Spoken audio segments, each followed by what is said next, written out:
also the side of like seeing demons. They kind of look like, a lot of them look like little gargoyles, right? Like on the old churches and all the stuff. I see a lot of those. I see a lot of those perched up in places. If I kind of walk into a room or like a restaurant that maybe doesn't have a good vibe, a lot of times I see them on top of alcohol bottles at the top overlooking the restaurant. That's super common. So that's one of them too. I got tons of examples, so you're gonna have to narrow me out. Come on with it, man. This is really interesting. I want to know what people see when they see in the spirit. What percentage is demonic versus angelic? What if your dreams weren't just dreams, but glimpses into the future? Since childhood, Chris Lucas has had vivid dreams nearly every night, and many of them have come true, often as warnings of what's ahead. But then he asked God to show him what's happening in the spiritual realm while fully awake, and God said yes. Today, Chris shares not only the prophetic dreams he's received, but what it's actually like to see in the Spirit, and how we can better recognize and steward the spiritual gifts God gives His children. Please meet Chris Lucas. You submitted a video a couple of months ago, like our guests do. It's a process that we have really come to enjoy. We love watching people speak about the way they've experienced the presence of God, and you did that. Right away in your video, though, you said that you have a prophetic gift among other gifts, and that you also have the gift of discerning spirits, which is commonly known as seeing in the spirits. And we can get into the variations of the gift of discerning spirits, but one of those, and one of the most fascinating to a lot of believers, is the gift of seeing in the Spirit. Yeah. And we've had a few people on, not many, but a few people with that gift. Mm-hmm. And it's pretty interesting.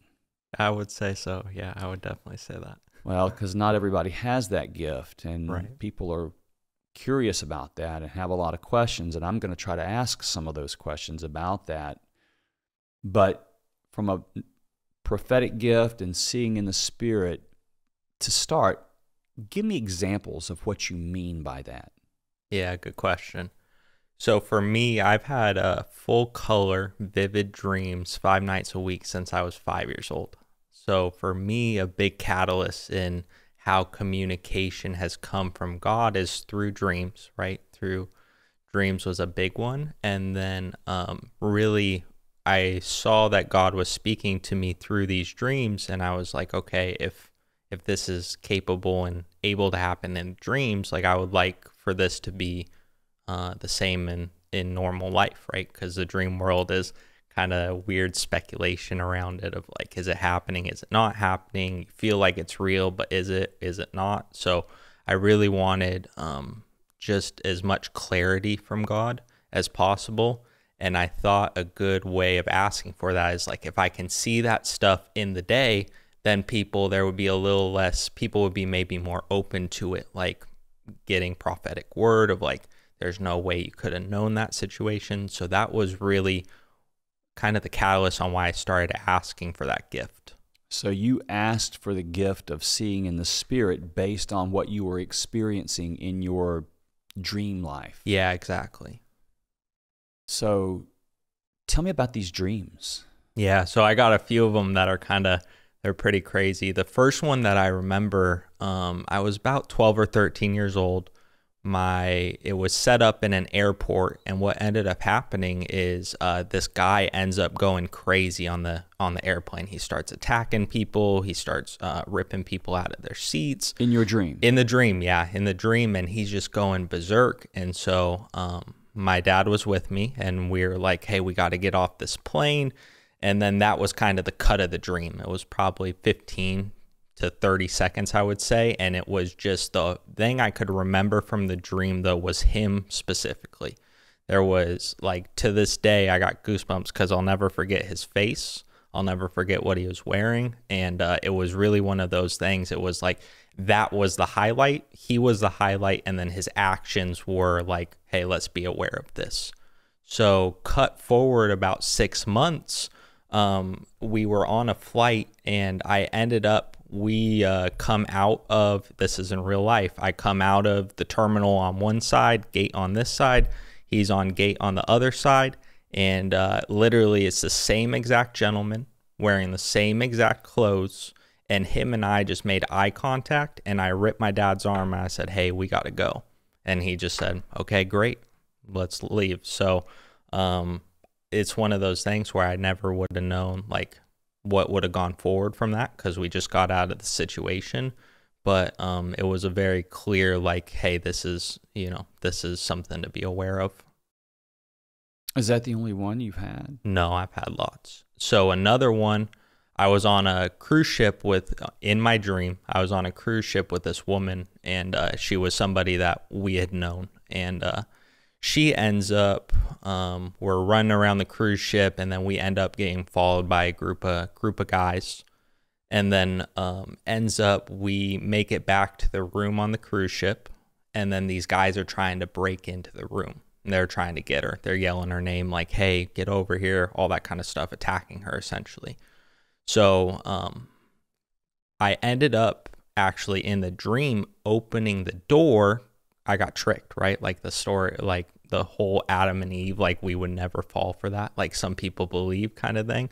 Like I literally got tricked in the dream. I remember the guy being the same height as me. I'm like, in my dream, I'm like, oh, I think I could take him in a fight if it opened up. Like it was this like weird ego fight in this dream. I opened the door.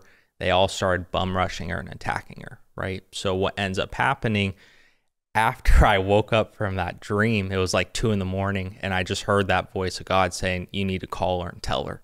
I said, I don't want to do that. He's like, I really need you to call and tell her, because it's kind of a crazy thing. Like, hey, I had this dream last night. We were not really that close, but he's like, I really need you to tell her. So I ended up kind of getting that bravery, sent a text like, hey, can we get on the phone? I had this situation I need to tell you about, this dream. We talked for about an hour, and she ends up saying that she was going to go on a date. And so she like sent the website of the gentleman that she was going to go on the date with, and he was the main bad guy in the dream. Literally same clothes, same everything. And I just told her like, hey, you can believe me or not, but that's the gentleman I saw, and I would really recommend you don't do that. Wow. Mm-hmm. So when did that happen? Probably 3 or 4 years ago. 3 or 4 years ago? Yeah, not that long ago.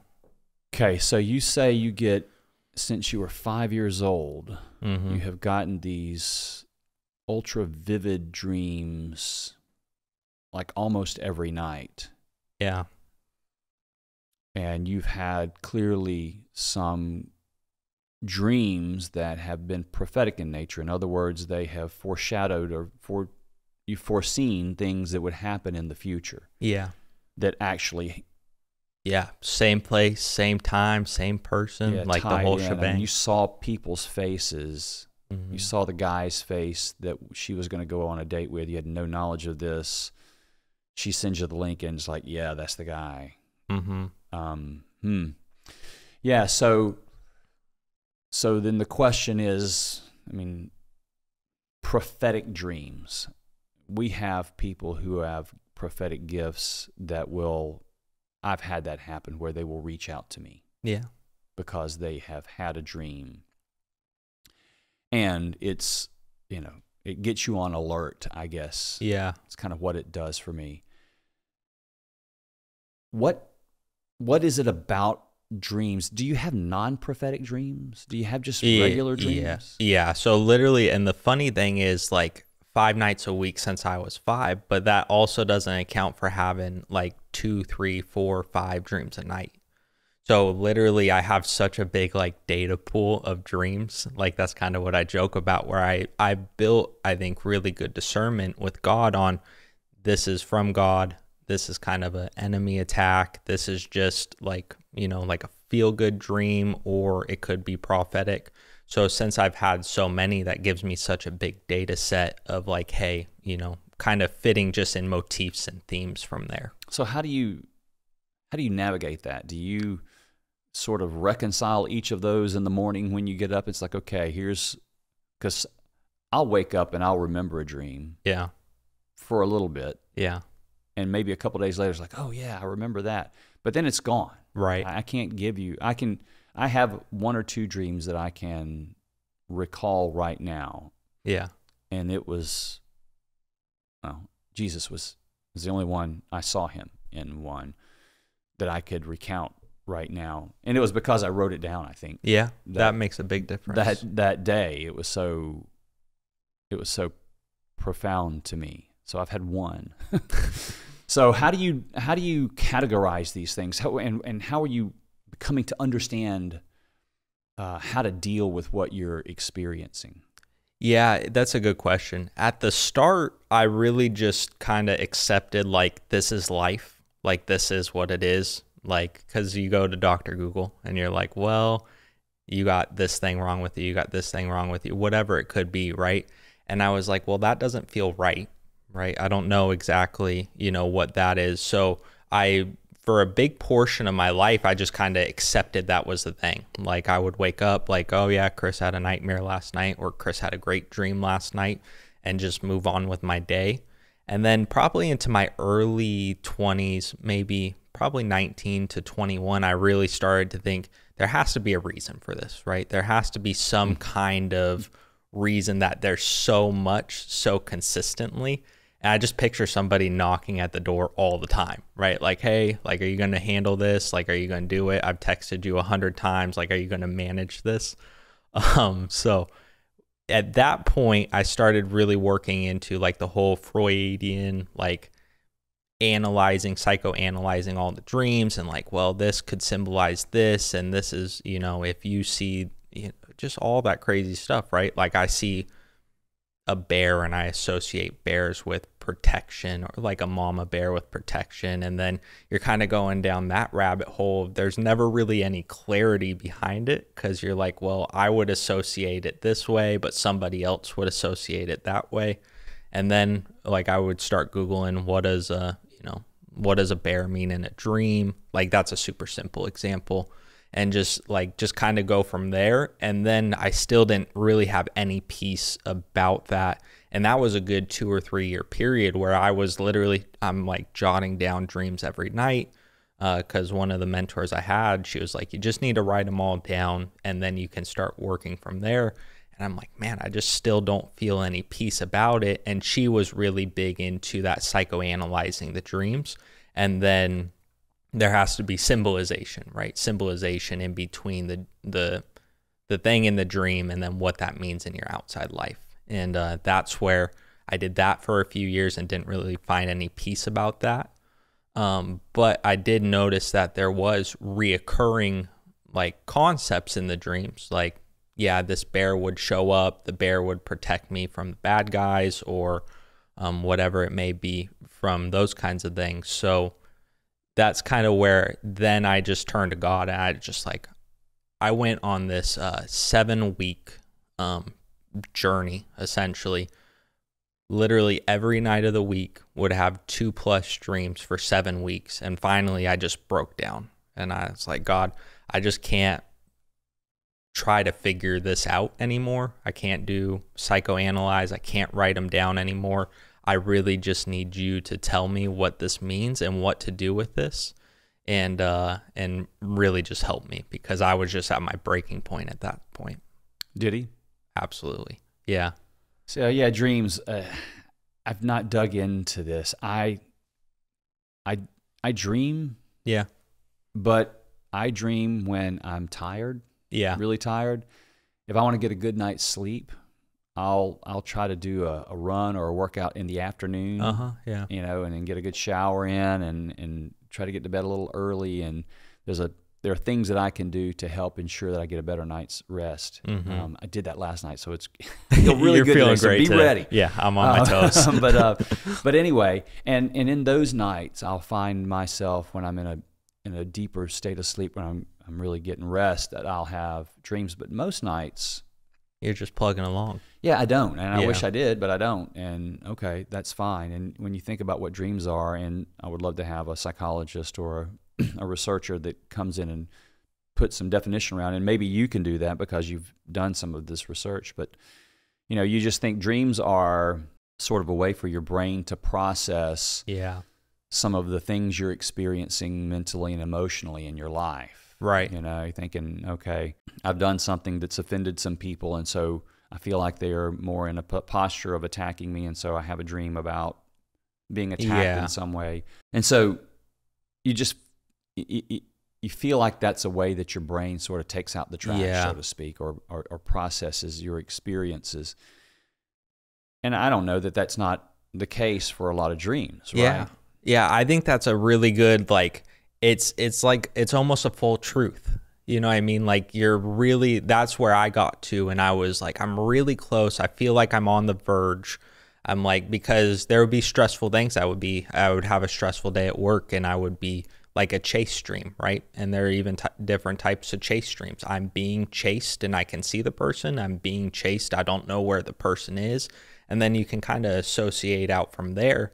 And then you're just so close. You're like, yeah, I think I have it figured out. And then like for me, like a wrench would get thrown in it, and you're like, well, I've never seen that before, right? So I think a lot of people make the argument that your psyche is trying to give you higher knowledge as well, right? Your subconscious is trying to filter in some knowledge that maybe you're not able to process. And that was the turning point for me, because God was just like, why wouldn't I just give you the knowledge, right? If what's the point of playing middleman and you trying to not put idolatry on it, right? Not put idolatry on the dreams, but why don't you just come to me?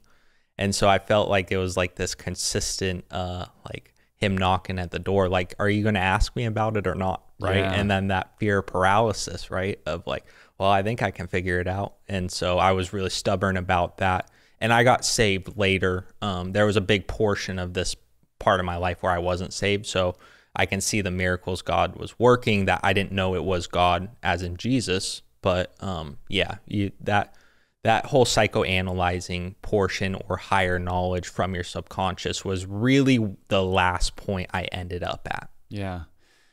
Think about dreams and it's this processing mechanism, so to speak. But you think, okay, well, if there are things that we needed to deal with spiritually, if there's unforgiveness someplace, or if there is a demonic oppression or an unclean spirit somewhere in there, that this God can use dreams to reveal that, and things that you can take action on. All of those things it's like, okay, those are things that already exist with you, and this is your brain helping to illuminate them.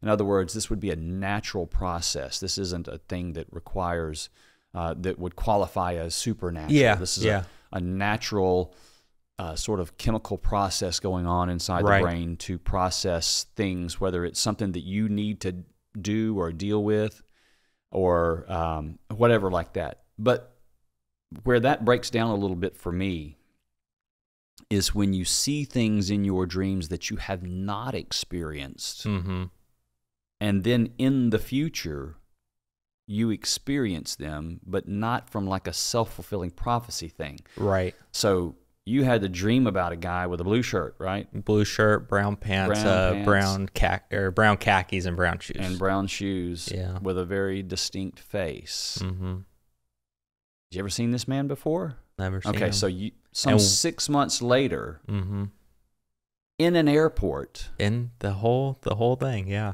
your dream comes true, comes to life. So there's nothing that I can create in my mind that says, well, here's how that would happen naturally. Right. That's just like for the non-believer in the spiritual, that's like really lucky. I mean, statistically, you're pretty on point with that. Yeah, that's pretty odd. What an incredible coincidence that you could dream about a guy with khaki pants, brown shoes, a blue shirt, and a very distinct face, and then see someone who looks exactly like that 6 months later in the exact scene. So So that tells me, as I just try to work through this in my mind, which is not a very vast place sometimes, I understand that, is that there is a reality that is higher than us. Okay? And as we gain experience in this world, from our lifetime of exploring things that make sense scientifically, right? And things that are in the natural and psychoanalyzing and all the things that we can do, the techniques that we can do to reveal what's happening in the natural world, this breaks that. And as we become aware or come to recognize that there is a realm that's far higher than us in operation around us, then it opens up the possibility. That's a great way of saying it. It's kind of like that. Would you believe me if I was able, say I wasn't lying, right? Say that really did happen. Say that was an experience that I had or somebody had, because lots of people have these experiences. People just get a little nervy, because then the next step is, are you willing to send the text to the person, right? Like when you receive those texts, you're like, are they what do we really got going on? Then you have to use your free will to discern, okay, are they telling the truth? Maybe they're kind of having inaccurate information. Do I trust this person? So say it was true. Are you open to the fact that there may be more to it? And we don't wrestle against flesh and blood, right? Like that's something that people kind of goes over people's head of their I think the spirit's out there, or I think it's interacting in my dreams, or I think I saw a shadow in the corner. But are you willing to explore that more and go for it? Yeah, and when I think about, I think of other phenomena that move into this realm. So I think of near-death experiences, specifically related to people who have out-of-body experiences during these times where they either code, sometimes they have out-of-body experiences without being in a death situation, but then sort of they're called veridical out-of-body experiences. In other words, they saw something somewhere that was not something they could have gathered with their natural senses where their body was. So rooms away or some distance away that they couldn't have pieced together through sound and sight and, smell, whatever it might be. And then it prove out. Yeah, it's actually to true. be accurate. Yeah. Which is very strong evidence that the conscience or the conscious continues to exist apart from the body and even apart from clinical life. Yeah. So it's like, whoa. Yeah. So if we want some evidence that it's not just lights out when we die, or that our conscience, or our conscious, I keep getting those words mixed up, exists after death, or that there is a spiritual reality in operation above us, around and above us. Right. If you want to have conversation and debate around there, there's increasing evidence for the spiritual realm. Yeah. So now you are dealing with this. You're like, all right, this is beyond just a bunch of incredible coincidences. There's intelligence behind this. There's communication behind this. There's an ability to see things that are true, that are not just fantasy, right, before they occur. Yeah, when you take time out the window, right, you're seeing, or people are having experiences of like deja vu, right? You're like, man, I swear I've been here before, right? Or like those kinds of experiences. When you bring time out the window, you're in a whole nother category, because now we're negating basic principles of like the physical, right? Once we're outside of time and you have experiences outside of time, you're like, okay, well, now we're in a whole new ballpark. So you're starting to have these things, and you're beginning to explore these, and I love that you're doing research and not just, I like testing these things. I like to try to understand. That's what we do here. A lot of people don't like the fact that we ask the questions of the critical thinker and the skeptic, and I'm like, we're going to always ask those questions, because Right. if you don't test things and you don't put things through, things that have been through fire are stronger. And Amen. so we try to do that to whatever degree we have the capacity to do it here. And this is a real interesting topic that I'm probably not fully prepared to put through the fire. But when you tell me that you've had dreams of things that occurred in the future, I mean, that directly aligns with scriptural prophetic words. And yeah, that's really cool. So how do you, and you say you have dreams that are not prophetic, also just normal dreams. How do you distinguish between a prophetic and a non-prophetic, or just a regular dream?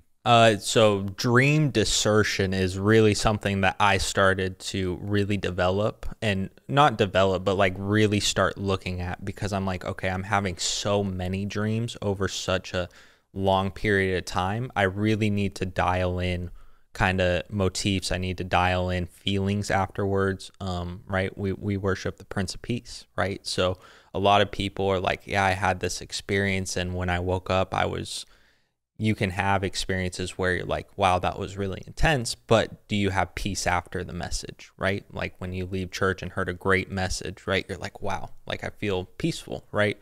So really building in discernment over these dreams is something that I really had to start doing, because otherwise I was just going to go crazy. I felt like I was at this breaking point where I'm like, I may go postal.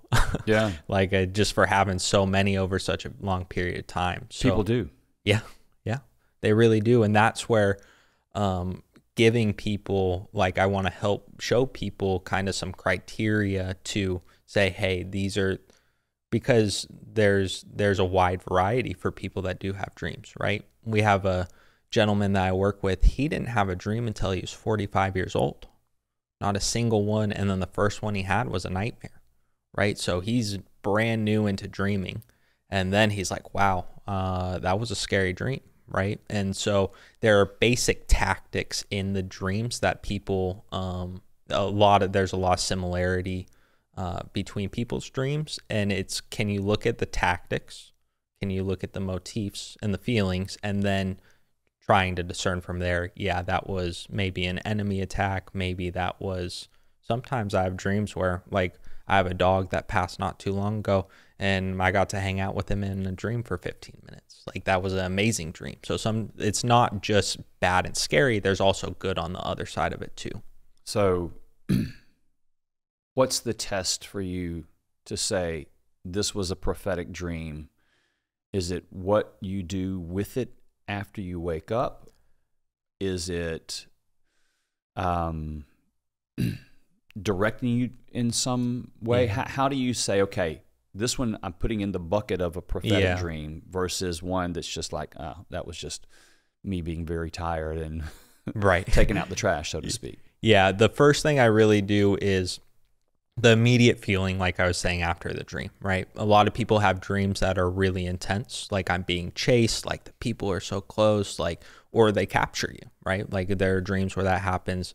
But then how do you feel after, say, 10 minutes have gone by? How do you feel about it? Do you see that there's a message inside of it? Or was it just was it a dream that's supposed to stir you up for the day, right? Because I know that's a tactic that is used on me of, let's get a bad dream, let's stir them up for the day, kind of get them off mission, and then try to, see how long we can keep them distracted. So first thing I always do is I just pray. I'm like, God, was this something from you, right? Clearly tell me, was this a dream that was given to you, or was given to me from you? A lot of times you'll get an answer right away if you've built a level of a relationship with God of like, no, that wasn't from me. How right? so? I mean, just in your spirit? Yeah, just in that peace feeling, right? In your stomach, that peace that you feel in your stomach. And then another big part of it is urgency, right?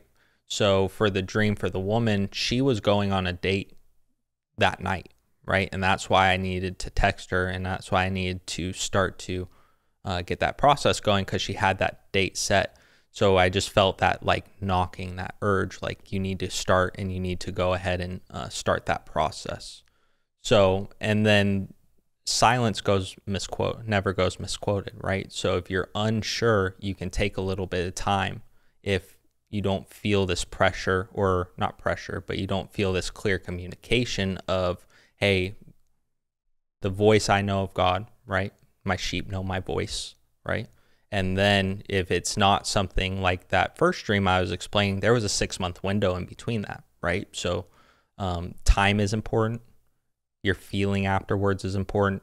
And then the urgency behind the dream as well. I know you're still early, probably. I mean, you're a young guy, and your experience with dreams, even though they've been going on since you were 5, and you've done a lot of exploratory research and trying to understand these, and now that you've understand the spiritual nature of them and categorizing them and learning how to respond to different ones. We were talking about earlier how science believes that or feels that this is a chemical process of processing events that occur in your life or situations or your emotions or your mental capacity, that sort of thing, or mental health, and just a way of most everything the body does is done to sort of protect itself and to strengthen itself in some way. But now that you've sort of looked at the spiritual side of things and have come to recognize a lot of spirituality in these dreams, what percentage of dreams would you say is spiritual in nature? Good question. It's so in the spiritual in nature, there's kind of 2 buckets, like you were saying, that I put them in, right? Does it feel tormentful? That's the adjective that I use most times, right? Did you wake up and did you feel like tormented from that dream? Okay. There's a lot of dreams that I have, like, and now that I can see in the spirit, which I'd love to talk about eventually, now that I can see in the spirit, I can actually see the things tormenting. That wasn't the case all the way up until literally 6 months ago. So is it tormentful? Is it peaceful? Okay. And really the spiritual driven, then you have the prophetic, God saying, I need you to get this message to somebody. That's a very small percentage. Yeah. Right. Like the Bible isn't filled. I think about like the prophets in the Bible, right? They have their, they were prophetic in the Bible however many times, right? But that's not, they also, Apostle Paul or David was hiding for 4 years, right? So there's portions where people think it's every moment of every day. And it's kind of like that quote, like, what makes a superhero a superhero? It's like the 1% of time, right? That's kind of what it's like, because it's really taking these experiences and then really putting them through the ringer for myself of like, because I never want to like, Stacy, I had this dream, this crazy thing happened. This may be a situation. And then my discernment was wrong. Yeah. Think about the kind of pressure that would like put on a relationship in general, right? That's not a small thing, right? So in general, the like this breaking time mold of dreams, it's a very small percentage, but that 0.1% may have saved that woman from a really terrible experience, right? And so it's just being open, and that's the way I think about it, just being open. And God, if there's something you need me to tell your people, I will, right? Yeah. Well, and I think about that, and it probably ties to a broader question.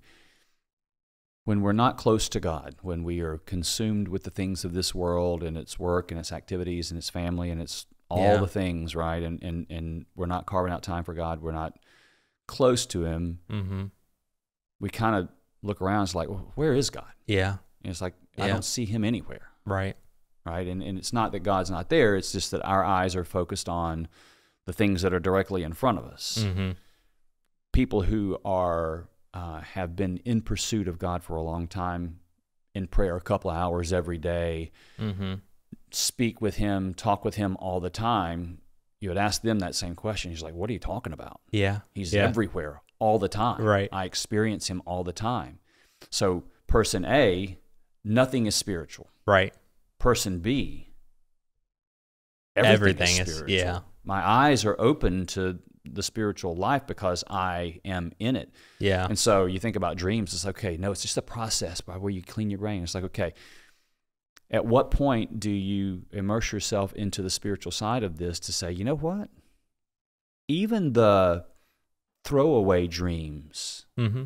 have spiritual relevance. None of it is to be discarded. Yeah. You know, so all of it to some degree we should be paying attention to, because it's a constant spiritual battle, and everything is spiritual to some degree. Agreed. And I think spiritual people would say, I think there's a middle ground in there somewhere that says, hey, no, there's not a demon under every rock. Yeah. But they're probably under more rocks than you think.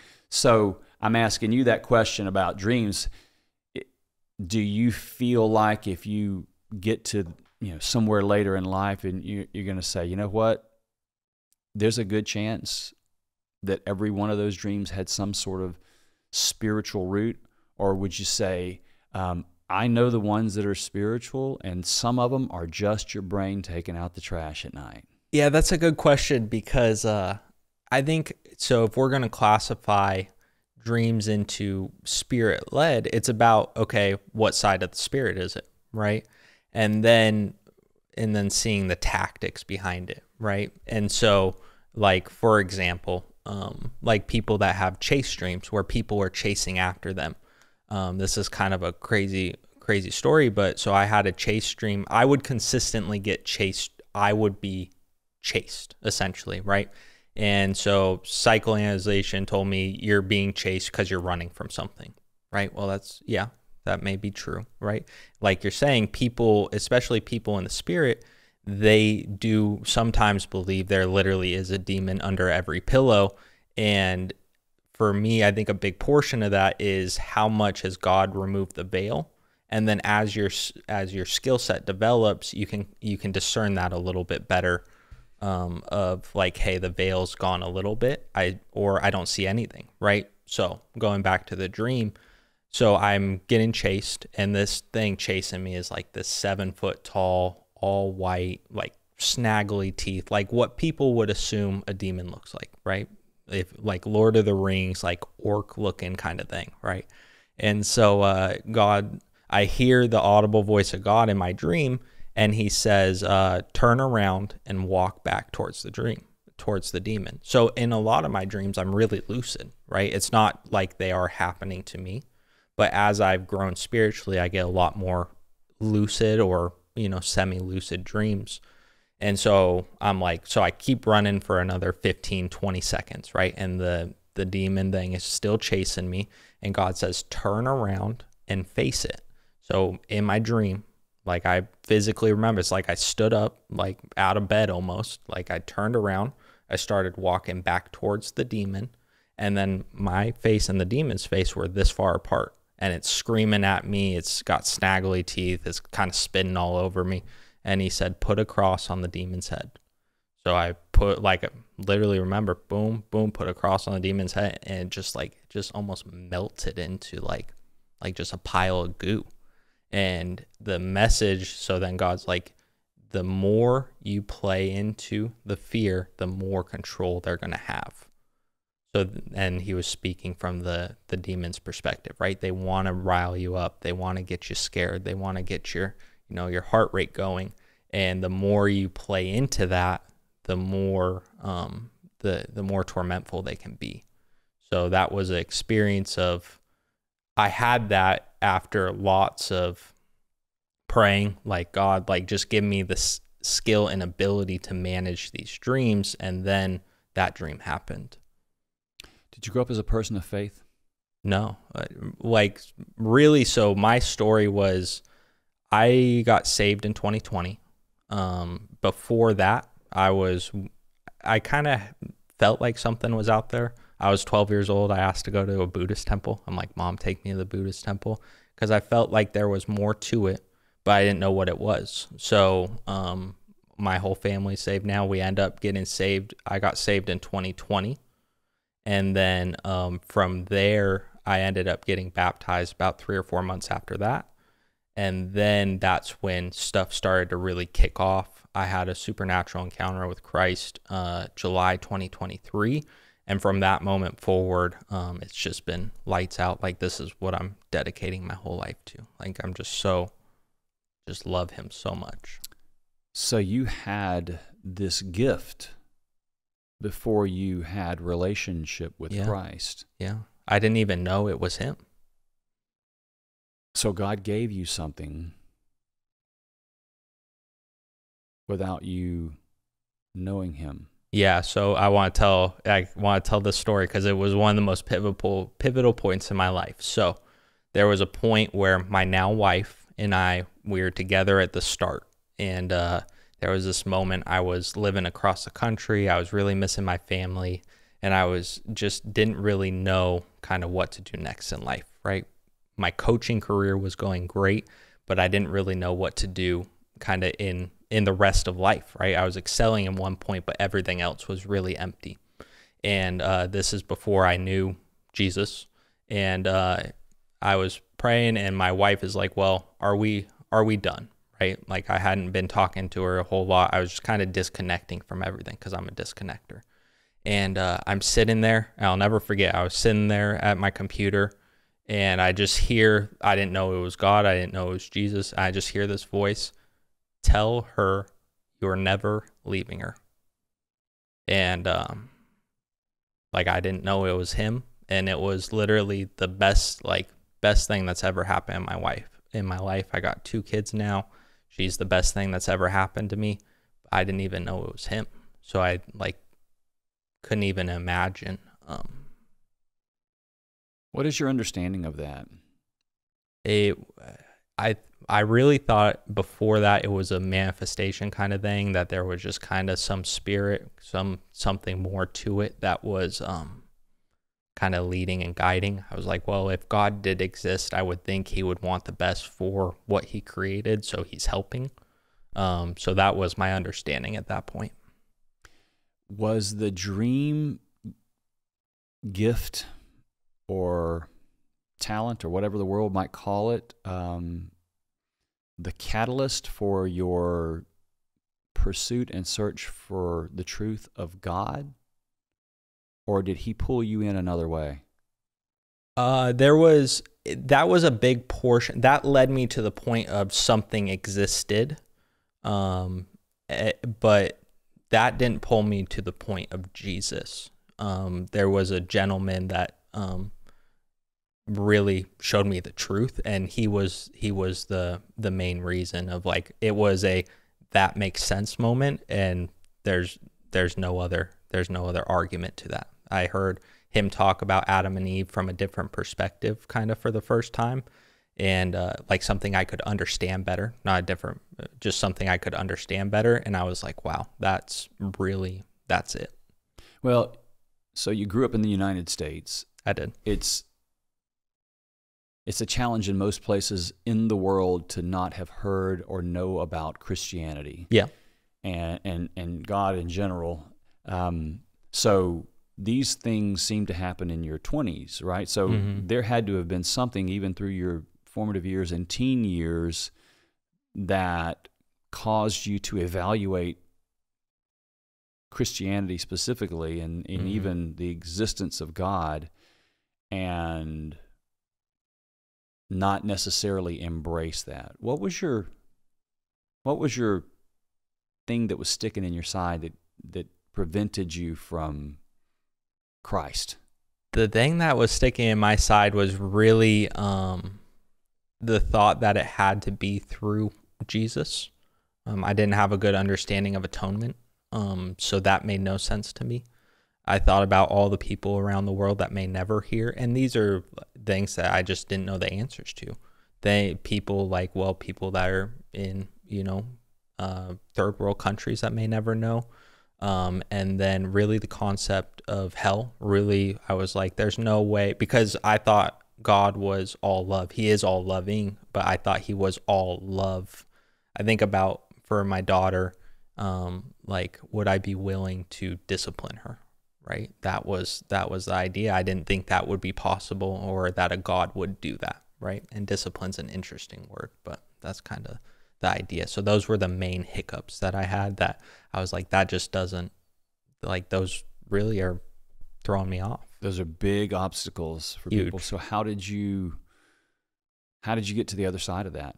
Yeah, really, it was an idea of, what am I going to buy into? right?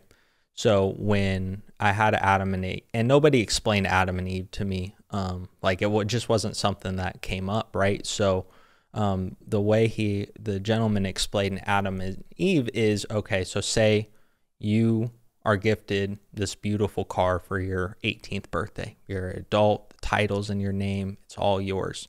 And there's a guy that comes up to you, and I'm a very business oriented person, right? And he comes up to you and says, hey, Chris, I just need $10,000, 15 for an investment, and then you can be a part of my business. I'd be like, man, I'm 18, I'm broke, I have no money. And then the gentleman says, well, I see that Corvette over there, isn't that yours? I'm like, my parents just got that for me. He said, well, you could transfer the title to me. I'll take that as your investment, and then we go along and just you can be a part of the investment. So at this point, I have free will to choose, right? And that's where I didn't understand Adam and Eve's story that well, because I didn't understand really they had a choice, right? So when this opportunity for this business investment comes through, I can choose, now I'm going to hold on to that Corvette. That sounds kind of slimy. Or let's give him the Corvette. So say I do. I transfer the title in his name. I say, here you go, Mr. Gentleman. And then it's his. Is there anything that anybody can do in the legal system to get it back? It's gone, right? I had dominion. I chose to make that choice. And now that's the outcome of my choice, right?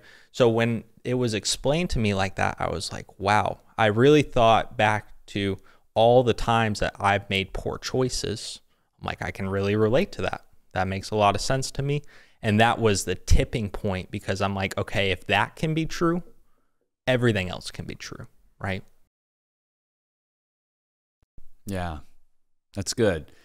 So you've been given this gift, this dreams gift as a kid, and you've even had some really seeing into the future type dreams that you haven't been able to really figure out the source of and what could be, but it's sent you on this search. And now you get into your 20s and you are awakened to the truth of Christ, and you come to know him. And now you're beginning to, sounds like, piecing together the fact that these are things from God to use in this world somehow. And then you ask for what you see in the dream be something, if there is a spiritual world, that I be able to see it in the world. Yep. Is that right? Yeah. Yeah, because it really opened up the possibility, because once we broke the mold of time, and because the dream directly translated, just for this specific example, into somebody's physical world, right? It directly translated into this woman's world, where I was like, well, why wouldn't I be able to do that awake, right? And if I saw the how much this could or did help her, I'll never know the full outcome, right? But I saw how much that this situation saved her from that, because I know in my heart, like, and I know like what could have happened, right? And so then I'm like, well, I want to be able to do this. If I see somebody on the street and they need, prayer, or something's happening, or if I meet somebody and I'm like, man, there's just something going on with you, I want to be able to help. Yeah, you don't have time to go take a nap real quick. Let's just go to sleep real quick. Yeah. It's like God throw me some melatonin, I'll catch it. That's right. Yeah. Got a pocket full of Benadryl in the back or something like that. But no, so super interesting. You received a gift. Now, I'm kind of wondering, if I were to ask you, do people have this gift of the prophetic and just not know it? Or is it a rare gift? That's an interesting question. A lot of people propose that question of, maybe they think, I'm not saying you are, but like, I want to know because I want it, or I want to know because I want to know how special you are. Really, the way I think about it is, like, we all have our gifts and callings of what we're supposed to do, right? And so I don't know the answer. I know there are a lot of people. There's a woman I know, and I know that she has the ability, but she won't buy it, right? And I know this woman specifically. I know God's shown me kind of two paths for her. I've ministered to her. I've said, hey, this is, I would really, really, I would really encourage you. I would really encourage you to take a look and really pursue this. But people don't, right? So I think there's some iceberg stuff to it. And then I think that it's hard. It's dedication to be in relationship with God, right? It's really easy to just live your life and have God as a side item, but it's really hard to really engage with God at the best level that you can. So I think it's a mix of all three of those things. It's interesting. It seems like people have the gift without having connection with God. Yeah. Living a life, pursuing Him, pursuing righteousness, that sort of thing. That was the case for you. I know people that have a strange ability to know things or see things that they shouldn't be able to know or see, that are far from God. Yeah. You would think, okay, this would be a gift that He would sort of bestow on people who are committed to building the kingdom, and He's going to use it as a tool to build the kingdom through them. Very well may still be the case for this person. But it makes me feel like, and even in your case, this is something that happened when you were a kid. It was like you were given this. Yeah. This is an ability that you had very early on without any understanding of how to use it. Yeah. Or what the options were for it, or what it really was. You had it before you could color it in and understand it. Right. Which really is interesting to me. So it doesn't sound like it's a thing that you asked for. But there's a gift that you didn't necessarily feel like you had, the ability to see those things in the world that you had a desire for. You weren't just given this until you asked for it. Yeah. So are these gifts predestined and we have them already? Or do we need to ask for them, or is it somewhere in between, in your experience? As I become closer to God, my desires, I think, are becoming more of His desires. And I think there is a level of certain people are meant to be on a stage talking in front of hundreds of thousands of people. Some people are meant to be building systems and for companies in their cubicle, right? So I do think that, not everybody is meant to, right? What percentage of people in the Bible are prophets, right? That's a great question. So I think there is some level of both, but I think it comes down to, I don't know the answer of, can I be prophetic, and if He would give that to you or not.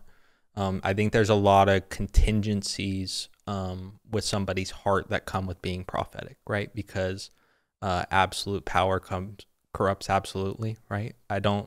There's some level of making sure people have the right hearts to do it, right? If you get insider information, what are you going to do with that information? Are you going to benefit, or are you going to hurt, right? And God knows all of our hearts better than anybody else.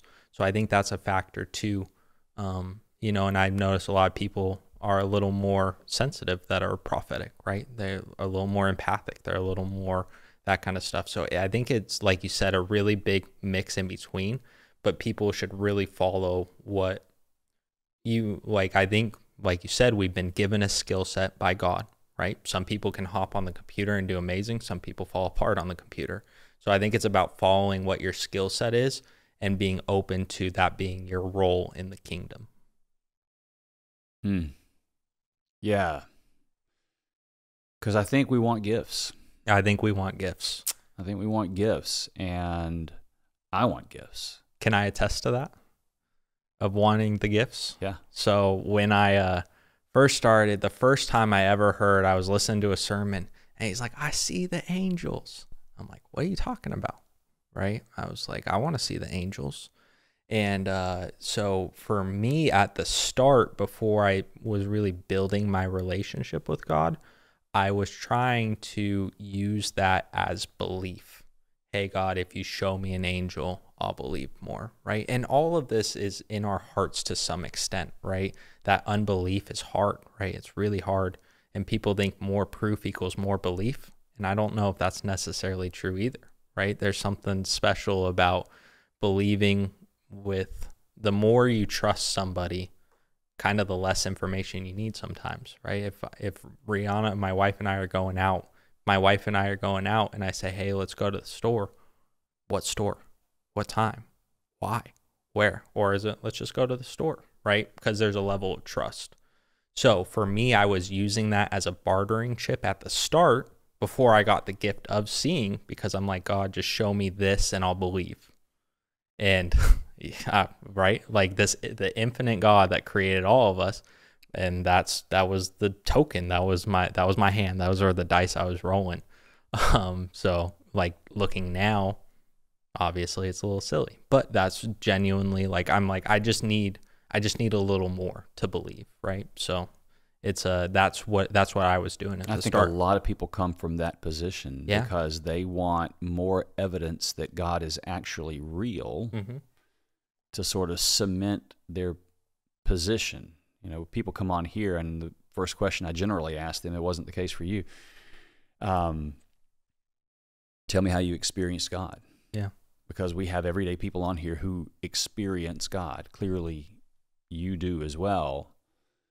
And they usually have a pretty compelling story of how they've experienced God, which reinforces people's faith in God. Yeah. It builds their faith. And so we're called a stronger faith. And I didn't come up with that name originally. God gave us that name, and I didn't understand why, because it didn't make sense to me at the time. Now, it's like perfect. That's right? what's going on. Yeah. People are hearing about people experiencing God, and it's building a stronger faith in lots and lots of people, and people are coming to know God in new ways.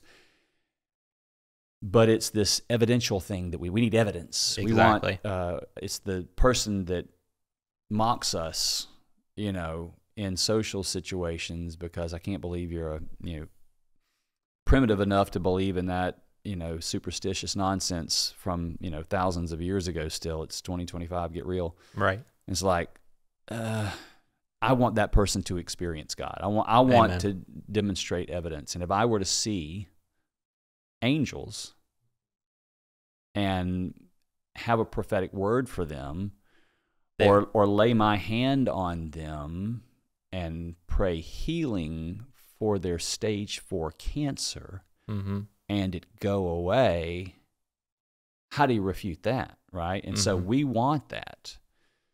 And I also think about the Pharisees asking for a sign, and Jesus says, this evil generation is not going to get a sign. Your sign's going to be the sign of Jonah. In other words, I'm going to raise from the dead in 3 days. So let that be your sign. Yeah. He said that, but I'm pretty sure some of those people watched this paralyzed guy that they lowered through the roof get healed right in front of their eyes. What do you mean, show me a sign? What was that? Right. And so a great number of people want to say there's just no evidence for God. They don't believe in God because there's really no evidence. And so we feel like something like this would be the evidence they need to then come to believe in God and know Him for themselves. And I think about myself, I ask for gifts. So I probably pause a little bit before asking for the gift of seeing in the Spirit, because the people I've talked to, very wise, say, I asked for it too and got it, and then I ask for God to remove it from me, because it is, you see things you don't really, that are very uncomfortable, and you see the darker side of spirituality. Yes. More so even than some of the lighter side. And so it's not like you get to see all the angels around you. You get to see all the demons and their activity. But I've asked for the gift of healing, my prayers being heard, and the prophetic as well. I don't hand wring over these things. I'm not on my face begging God for those to happen. I just want my prayers to be heard and to have the faith that I feel like God wants me to have, to step out in faith, and for people to experience Him through things like a prophetic word or healing. And there are people that have the gift of healing that go around and just boom, boom, boom, boom, and do it. And I think about times about that. So I increasingly step out in faith and pray healing over people with laying on of hands. Most see no change. Most, nothing happens. But there's been 2 or 3 times that it did happen. Or either the person was just trying to make me feel better, right? And so I was like, okay, are they just trying to... And so that's my doubt creeping in. It's my analyzing things and that sort of thing. And I think there's a thing in me that needs to probably break as it relates to some of those things. But I've seen those things happen a few times. And it might just be God saying, okay, I want you to have this gift, but you're not going to go from being a newborn that later that day sitting around and eating a steak and potato, right? You're going to have to learn how to nurse at your mother's breast, and that's even going to be a little bit of a difficult, laborious process before you get your way into the familiarity and the faith enough to do things that you'd like to be able to do. Interested to know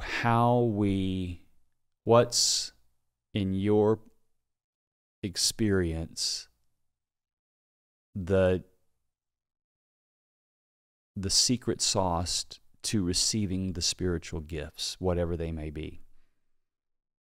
Yeah, at work we say if you have to convince somebody to get in, you have to convince them to stay in.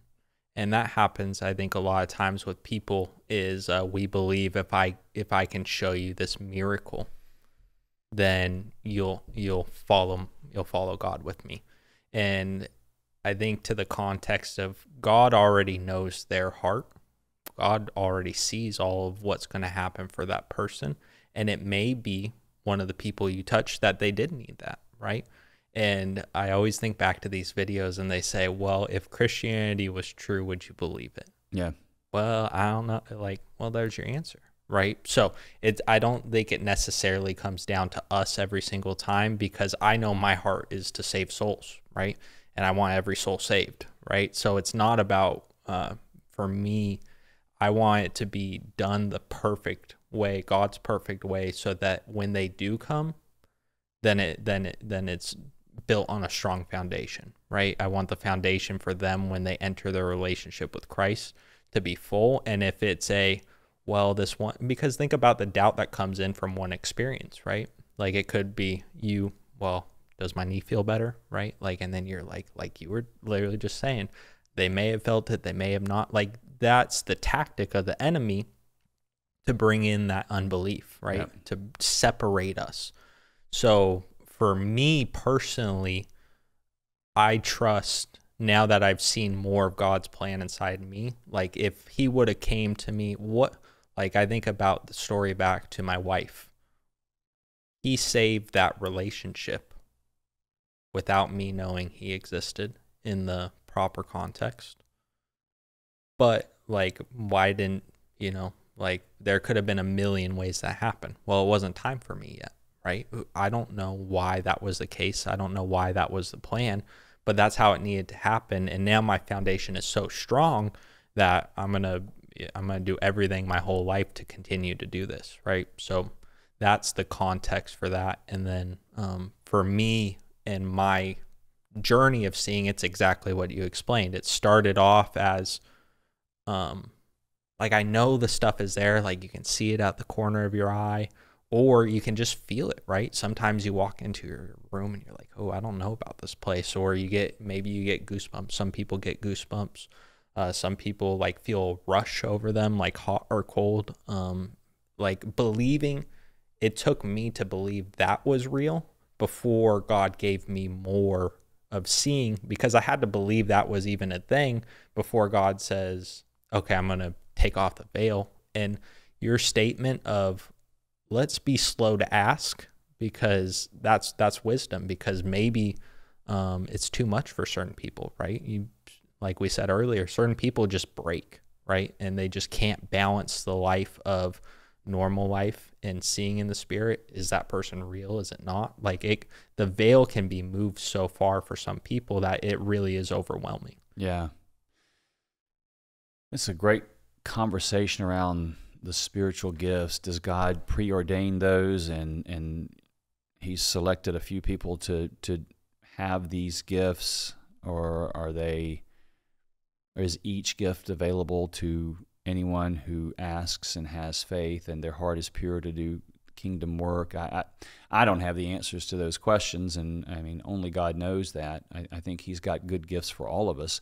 I don't necessarily think that we can determine which ones of those that we get. And would you be open to if it's a gift that you didn't ask for? Yeah. Right? Some people are like, if I can't see, I'm not about it. Like, are you genuinely open to what God has in store for you? Or do you want to pigeonhole the contract and make it say, no, it needs to say this, or I'm not doing it? Yeah, right? That's a good question. That's some people are just not at the point where they would be open to, maybe it's a different gift that touches different people, and are people really open to that or not? Yeah, I mean, James is like, hey, you don't have because you don't ask. Yeah. And you don't receive because you want them for selfish purposes. Maybe there's some things that we should take away from that as it relates to those. And no, our faith should not hinge on whether or not we've got a supernatural gift from God that we tap into as our reason that we believe that God is real and that we Amen. follow Him, right? We know Him and trust Him. I think we could look over our lives and see His activity and His presence, or we could choose to look over our lives and claim that that has not been the case. And I think we see what we want to. And that was, interestingly enough, we were talking about the dream that I had previously, and I'm not going to go into the details of it, but it had Jesus in it. Mm-hmm. And then a lot of people moved and He was gone. Mm-hmm. But in that time that people moved, nobody had their eyes on Him. And then we were like, where did He go? And we looked for Him again, and He was there. And He then said to me, only those with their eyes on me can see me. I'm like, that's not true, right? And it's like, but isn't it true?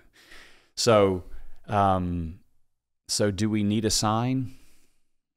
Do we need a gift? Do we need to be able to lay our hands on a child with stage 4 cancer and then they jump up cancer-free for the rest of their lives for us to believe?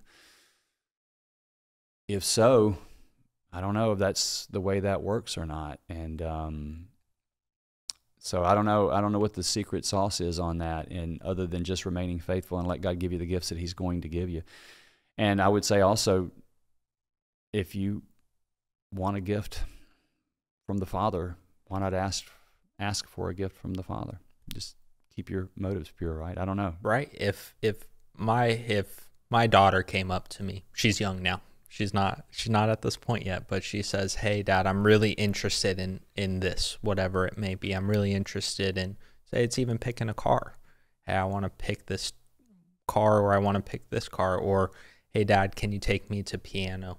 Like, I can be like, God has the choice to be like, yeah, that would be a great decision for you, or this one may not be, right? So that's where like you're saying, just really asking and then seeing what happens from there. Building your relationship with Him. Did you get a yes? Did you get a no? Did you get a maybe? Did you get a slow? Not a maybe. Did you get a slow? And then building from there with Him. Or because think about all the times in your life you were maybe procrastinating, you weren't doing something, you weren't moving forward. You do one thing and it all just lines up, right? Like it happens to everybody, right? So maybe it just takes you taking that one step in prayer of asking for something or asking for a gift, and that can line up what God wants or puts you down your destiny a little further. Yeah, that's interesting too, because let's say we want one of these gifts. I think one of the things we probably don't do in that time, I think we're looking forward to is like, hey, I'm looking forward to getting this gift. Why haven't I gotten it? Mm-hmm. I think one of the things that may be a healthy exercise that's scriptural is to look back and say, where has God given me the opportunity to use this gift in the past, and did I? Yeah, that's great. So was I obedient? Was I faithful? Was I faithful over the little that he gave me? Mm-hmm. He gave me a word from his scripture. He gave me a prompting or a conviction to go and encourage someone or pray over a homeless person or do this thing. Was I faithful? Did someone cross my path and there be this stirring to pray over them? And I didn't, because we were in the grocery store, and that's weird. Nervous and uncomfortable, right? And did you feel a little conviction when you walked out the store and you didn't do that thing? Scripture teaches us in the parable of the talents, he who is faithful over little will be given more. So have you been faithful over what he's already given you? And when he gives it to you again, will you be faithful? And if we want the gift of healing and we don't go and step out in faith and do it, how will we ever get the gift? You're exactly right. And that scale can be so large of, you saw like repeated words of, you're like, what does that word even mean, right? Did you go to your Bible and did you look? Or like you're saying, did you pray for the gentleman? Like, so for example, I was in the store the other day, and even like, I was like, I'm really nervous to pray for this guy, right? He's looking through cold medicine in Walmart for his kids. I'm trying to find Tylenol for my daughter. And I was like, man, I just don't really want to do it, right? That like in your gut, you're like, nope, pass, yeah. Right? And then God's like, you need to do it. And so I was like, I don't know. So I literally, I walked away, right? And then I made it 20 steps away. I U-turned. I went back to him. I said, I cannot, like, not that I couldn't live, but like there was something. So, but what happened, I gave him the option to opt in. Right. And this is where a lot of people overlook, because it's free will on both sides. So for this example, hey man, are your kids okay? I see you're looking through the Tylenol. It's like, yeah, they're fine. And then I was like, maybe I could pray for them. He's like, no, I'm okay. And then he walked away. Right. So keeping in mind that it is free will on both sides, but we have to be faithful. God knew he was going to had the option to say yes or no. God knew he was going to say no. God wanted him to say yes, but he knew he was going to say no. He didn't tell me that the guy was going to say no, because that was going to lead to like, well, he's going to say no anyways, so I'm not going to do it, right? It took my change, right, my U-turn to go back to eat. And then you feel a little silly. You're like, well, the guy said no anyways. Then your heart kind of hurts, right? Because you're like, man, I wish I could have just prayed for him and wish I could have just helped him. So it's important that to know, keep in mind the free will, right? Hey, I had a dream. Are you interested in hearing or not? No? Okay, well, sorry to hear that. If you change your mind, let me know. Or yes, and then you're faithful to what those next steps are, like you're saying. Yeah, but every bit of that situation was a test of your obedience. Exactly, 100%. And God was going to do a work in him, and whatever, just the fact that somebody offered to pray may change the course. Who knows what God's going to do there? But it's not whether or not you got to pray and the prayer was effective. What was going on there is, I'm going to give Chris a thing to do. The test is he just going to do it in obedience to me, whether he sees fruit or not? In fact, the guy rejected him. So I'm going to give him something again. Is Chris going to allow that person's rejection to cause him to not be obedient to me in the future? I think he does that all the time. Every day. I had this incredible conviction a couple months ago to pray for this child with a rare cancer. And it's not a good situation. I don't know these people at all. Saw it on social media. I reached out to someone who knew them. I said, I think I'm supposed to pray for this child with cancer. and they allowed me to go to their house and do this. I don't know these people at all. Never met them in my life. Wow. And it just was gnawing at me the whole day, and just, it was like heavier and heavier and heavier. And I was like, I don't want to give them false hope. I don't want to do all these things. Is this going to hurt them if all these things? Are you going to look an idiot? Who is this guy, and why would they even? And I did, and I went and anointed this child and talked with them and on with him there in the bed, laying on of hands and commanding and praying healing, and he's not getting better. Yeah. But it was okay, Stacy, you want the gift of healing? Go. So the kid didn't get healed. Is that evidence that God's not real? Is that how I'm going to digest that? Right. Or was it just God saying, you did it. Good. Step one. Right? I don't know. Step one, yeah. So I had to be faithful for what he gave me. That's exactly right. It's not about my performance. It's not about where the kid... God's going to heal who he's going to heal. Mm-hmm. I think my job is to be faithful. So seeing in the Spirit. Yeah. What do you see? It's a wide variety of things. So when I was... The starting point was kind of those shadows coming out of the corners, maybe. Some people see that a lot, or maybe they, like, you blink and then you're like, oh, there's something there, and then there's not. So I think it's important to talk about seeing in the Spirit too. There's kind of, for me, there's three portions, okay? So there's like dreams and visions, like we've been talking about, right? That's definitely seeing in the Spirit. There's stuff that's kind of floating around, right? Kind of like if you were on a computer moving around, like the mouse, like kind of floating around. And then there's stuff that's like, hey, I see that guy right there, right? So it's not just one or the other.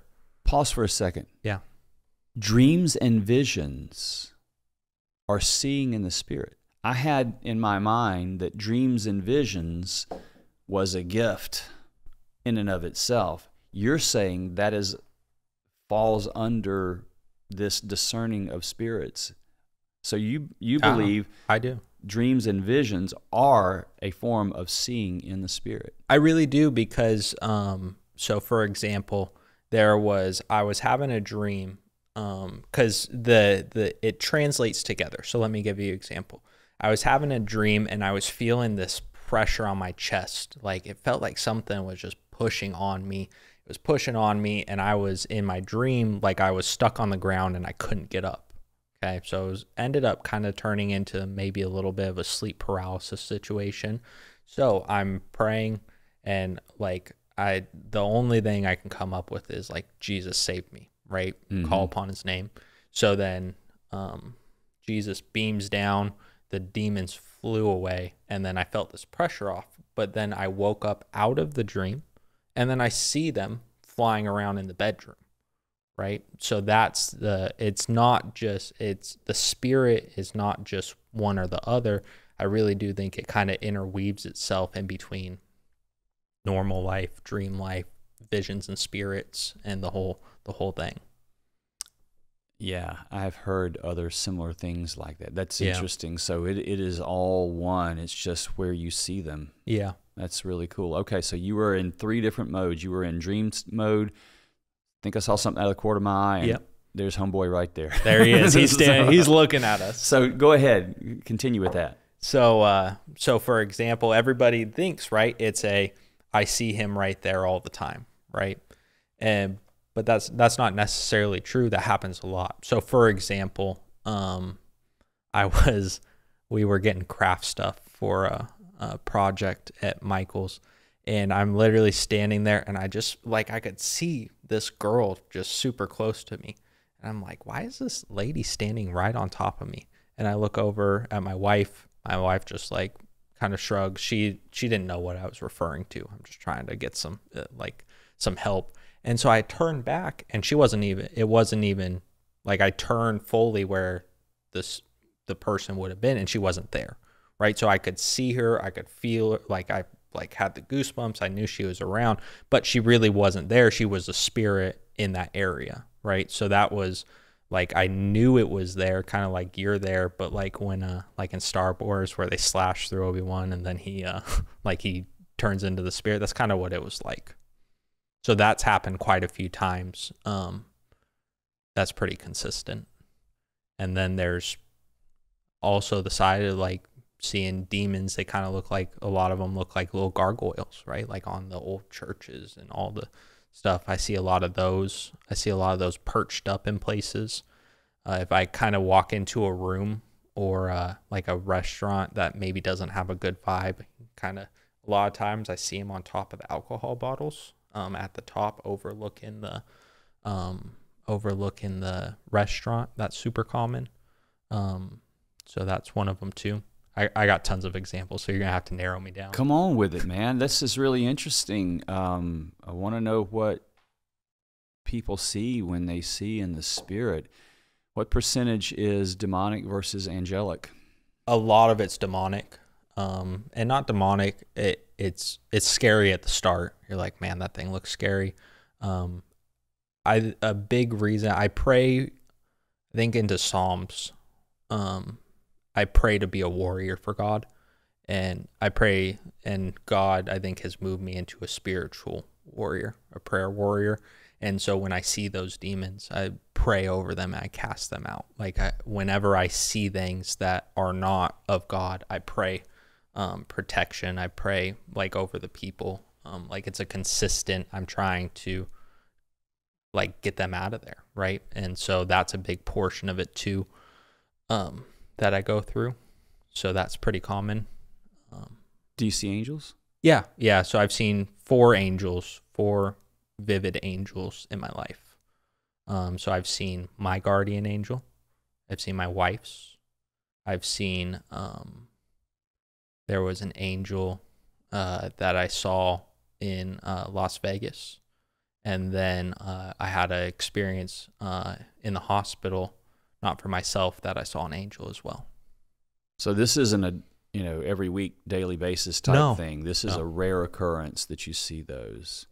And then these little demonic things or big demonic things, whatever you see, those guys, is that also rare, or is that something you see super common. Daily? Yeah, super common. And a lot of it is like dominion over the place of like I was saying, when you go into somewhere, you're like, I don't know if I should be in here. That's where I see a lot of them. The angels are much more rare than that. Like I see my guardian angel. I pray with my guardian angel. I ask him to come pray with me. I ask him to come worship me. I pray to empower him. So I have a consistent relationship with him that God's permitted.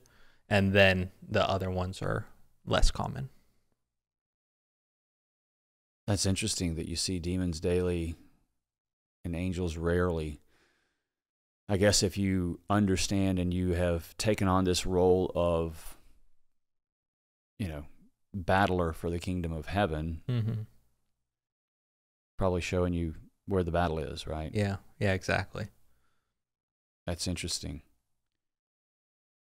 All of this is really interesting. You asked for that gift, though, and were your eyes just suddenly opened, or how did this gift come upon you? This isn't something you've always had. It's more recent, right? It is more recent after my supernatural encounter with Jesus. That's when the floodgates kind of started to open, and that's where it's kind of, the way to think about it is God wants me to see what he wants me to see, right? It's not, if all of this is real and the veil was completely, the people use the veil because it's the best way to describe it. Like in a play where they're opening the curtains and then you can finally see the stuff behind it. The stuff behind it's been there the whole time, right? But you couldn't see it because of that curtain in the way, right? So when people refer to the veil, that's how I think about it. And it's not like the veil was just torn open and you can see the whole set behind. It's for me been a more gradual, but the rate at that it's been taking off since I got the gift has been really a fast pace, because I think there's a lot of a lot of stuff going on right now, a lot of spiritual attack going on right now. So I think God's bringing more people into that battle. Is your spiritual visual acuity improving over time? Oh yeah, way more vivid. Instead of it just being a shadow in the corner, like I could see like the teeth on the little demon. Way more vivid for sure. And your ability to see them in general, are you seeing more as time goes on, or is it a pretty consistent landscape of what you see? It's a pretty consistent, like, and it's like I said, depending where you are, right? Like, and then if I'm in this one part of town that I shouldn't be in, right, or there's bad things happening, and like, because you just know sometimes that those things are happening, I'll see a lot more there. Or sometimes I'll be in a place and it's like the veil's taken off and like, okay, let's start praying. Let's start, like, for example, when I was in the hospital with somebody, like it was like the veil was ripped off and there were tons of things that I saw in the hospital. Yeah, it's interesting. You think, okay, you're walking down the street, or you're walking through a shopping area or restaurants or whatever. Is it a deal where you kind of turn it on and off, or like you think, okay, I'm walking through and I see things normally, and now I want to really see what's here? Is it like, is a decision, is there an adjustment with your spiritual eyes that you make that causes you to see like you would if you were putting on infrared night vision goggles to see in the night? No, great question. I'm seeing what's there that like God permits me to see. So for example, we went into a store, and like in the corner, I saw this. He was pretty tall. He was like taller than everybody by a head, and I just saw him just kind of pointing, and he had that stereotypical like demon face, and I just started praying, trying to, like, just under my breath, right? Because it's that whole like, do you believe it? Do you not? Is he crazy? What is he muttering about in the corner, right, as you're praying, right? So I just started praying over everybody, and then I asked God, is there something you want me to do about that spirit? Like, is there something you want me to do about that demon? And then, yeah, you keep praying over him, or no, I just wanted you to see him, or it really is kind of a situational thing. So you wouldn't encounter someone who is behaving erratically and then like adjust your eyes to try to see what's going on spiritually with that person. You're going to see it or not, whether. Yeah, I'm glad you said it like that. So for example, I was with my wife and we were out doing something. Somebody was talking to us, and they were talking about this opportunity that they had. And then I just knew, I knew his next words were, but I'm scared to do it, in some concept. So we were walking, I didn't see anything. And then he says, but I'm just so scared to do that opportunity. And then I saw this like anaconda as a noose around his neck. And then the tail was the end of the noose. So like there are times like what people are saying could, like, then God's like, yeah, look at this. So that's an example of that. So when he said that, this was revealed to you. Yeah, it was completely revealed. Yeah. But like people talk about speaking in tongues, it's a decision they make a lot of times on speaking in tongues with that gift.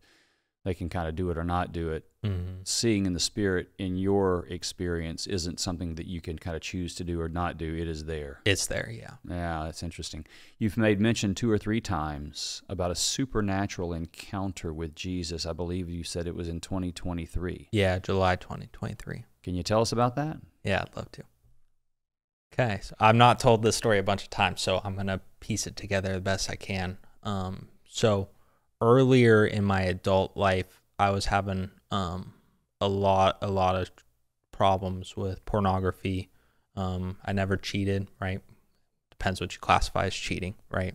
What standard are we going off of, right? Where's the goalpost? But so what ended up happening is that was a consistent thing that I struggled with in my life for a pretty long period of time. So this was after I was saved, after I was baptized just a few years ago. And there were like everybody says, like countless times I tried to stop, but I didn't. And so finally, a few days before this encounter with God, I'm like, hey, I'm going to stop. This is it. I'm done. Right. And I just kind of saw God, just kind of, not God himself, but just kind of like, you just know his presence is there, just kind of overlooking, wasn't really saying much about it, like that experience you were referring to earlier, where you're like, I've not seen him in a long time. And I'm like, God, just take this away from me if you're real, like the whole contingency list, right? And so finally, I get to the point, it ended up being 2 days later. And on YouTube, I was watching, and there were videos of people doing revival on people in the street. This young man, he has a church down in Orlando, and he just goes on the street. He starts praying for people. Hey, do you believe in Jesus? Like, tell me what you think about God. So I really started following his content, and I was just sitting there watching it, and just watching. And then I'm like, God, I want to be able to do that. Like, I want to be able to help people. I want to be able to, if I want to be able to go to him in Orlando and help people, like that whole thing. So what ends up happening is God says, and I didn't know anything like this would be the thing, this is what would have transpired. I wasn't even thinking about the pornography or anything like that. This list of the sequence of things just kind of all happened at the same time. So God said, okay, well, go work out. So I don't want to work out, right? Like, right? Everybody gets it. Like, hey, I need you to go do this thing you don't want to do. I play collegiate soccer, so I've worked out plenty in my life. And I was like, I don't want to do that. And so he said, go work out. So after I went and I started working out, and then I just got this rush to go to my computer in my office and just pull up YouTube. And I was just thinking about the Gentleman's Church. And I'm like, man. So I finished working out and I go on there, and the first video that popped up, thank you, YouTube algorithm, I don't know, thanks God, right? It said, watch this if you're struggling with pornography. Kid you not, the first one, first top corner, and I got goosebumps, so grateful. So I click on the video, and it's a 15-minute video, and the video starts with, he just looks in the camera, he says, if you're willing to quit it all today, watch this video. Otherwise, don't even watch it, right? Really holding you accountable of, are you going to make the commitment or not, right? An all in or nothing. So I just said, this is the moment. I'm just done. This isn't my marriage, right? I have my wife that I'm supposed to be stewarding, and I'm bringing this into our marriage. And so I watched the whole video. And then about the last 3-4 minutes, he just starts, I just like picture the sword of just like he just starts ripping. He's like, any demonic presence. And so he was going through, in the first part of it, his video, his struggle. Hey, this was in my life. God was able to break it for me. And then towards the end of the video, he said, all right, if you want me to pray for you, sit there and let's do the thing, essentially.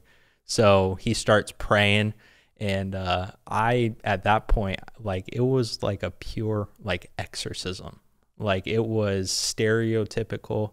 Like, I hit the floor. Like, he's still praying over the video, like, full volume. He's leading a deliverance session. He is commanding demons out. Is that right? That's exactly right. So then I'm on the floor, and I'll never forget, I saw, it was almost like an out-of-body experience almost. So I saw him on the computer on my left. I saw my dogs in the far part of the house just looking at me like I was a crazy person. Like, is he okay? And for 3-4 minutes, he's just praying. He's just praying. And then afterwards, like, done with the whole, like, literally, like, exorcism encounter is what it felt like. I didn't know that stuff was real yet. I had never really seen any of that, and I saw that in myself, and I just got up and I started crying. I was just like, I can't even believe all of that was inside me, like the guilt, the shame, and then just feeling so unclean, right? That all of that was like driving my marriage, right? Was a part of my marriage. So I end up making it into the bathroom, and I like was throwing up a few more times, and then there was a moment where it all just stood still. And I was sitting there, I'm like, well, this is weird because I just went through 15 minutes of deliverance, right? And I see Jesus, he came down, robes white as snow, and he stands next to me, and he puts his hands on me, like literally just put his hand on me, his left hand, and he says, "You are forgiven. Go tell your wife." And then he left. And so I ended up getting on the phone. I called Brianna. I ended up getting on the phone. I called my wife and just called her crying. I'm like, "I'm so sorry. This was a part of it. Like, it'll never happen again." And just was on the phone crying for like 15 minutes because I saw the severity of what I was letting into our marriage. And that really, really hurt me. So after that, I bought a Bible, and God's like, "Go buy a Bible right now." So then I just ended up, addicted from that point forward. And I just told God, I said, like, one miracle is worth a lifetime of worship, and I will do anything you want for the rest of existence. I couldn't even believe what was inside of me that I just was living with. So, and this was when you were a Christian. You were already a Christian. You already given your life baptized. to Christ. Yeah. Living in this complicit sin and obsession with Complicit sin. Yeah. So it's the complicit sin is one of those primary portals, right? Yes. For the demonic to come in and become an unwanted guest and oppress. And you went through deliverance, and you this is like they are manifesting as they're coming out, but they're doing it as throwing up. Yeah, as throwing up. Was it coughing? Was it other things? Yeah, I was throwing up. I was shaking. I was literally on the floor, like fetal position. Gagging, stuff like that? Crying. I ended up throwing up a lot more once I had to go clean the floor, like, because I was throwing up on the floor. That's incredible. Unbelievable. Yeah. It looks different for different people in different circumstances. So interesting that you really didn't subscribe to that or understand it, in that he took you through a deliverance session, and I mean, it became super real. How did you feel after that experience? It was a really weird mix of emotions, because I felt a little shameful. I felt a little guilty. But that was like, God told me not to feel that way, right? Like, he didn't come to condemn, like 3:17, right? John 3:17, he didn't come to condemn. But the accountability of like, hey, yeah, that was all real. That was all part of you. That was all stuff that you let in. But the biggest emotion was just like that peace feeling. And then, like the fire in my bones of like, there's somebody else dealing with this. There's somebody else that has it in their marriage. And I want to tell this story to as many people as possible so that they know the severity, but then also that there is redemption. And that's not who you are, right? Just like people subscribe to their addictions, and that there is healing from that. So it was a good mix of kind of shame a little bit, but like really the biggest one is fire in my bones of just like, man, I know this is really a big thing right now. So.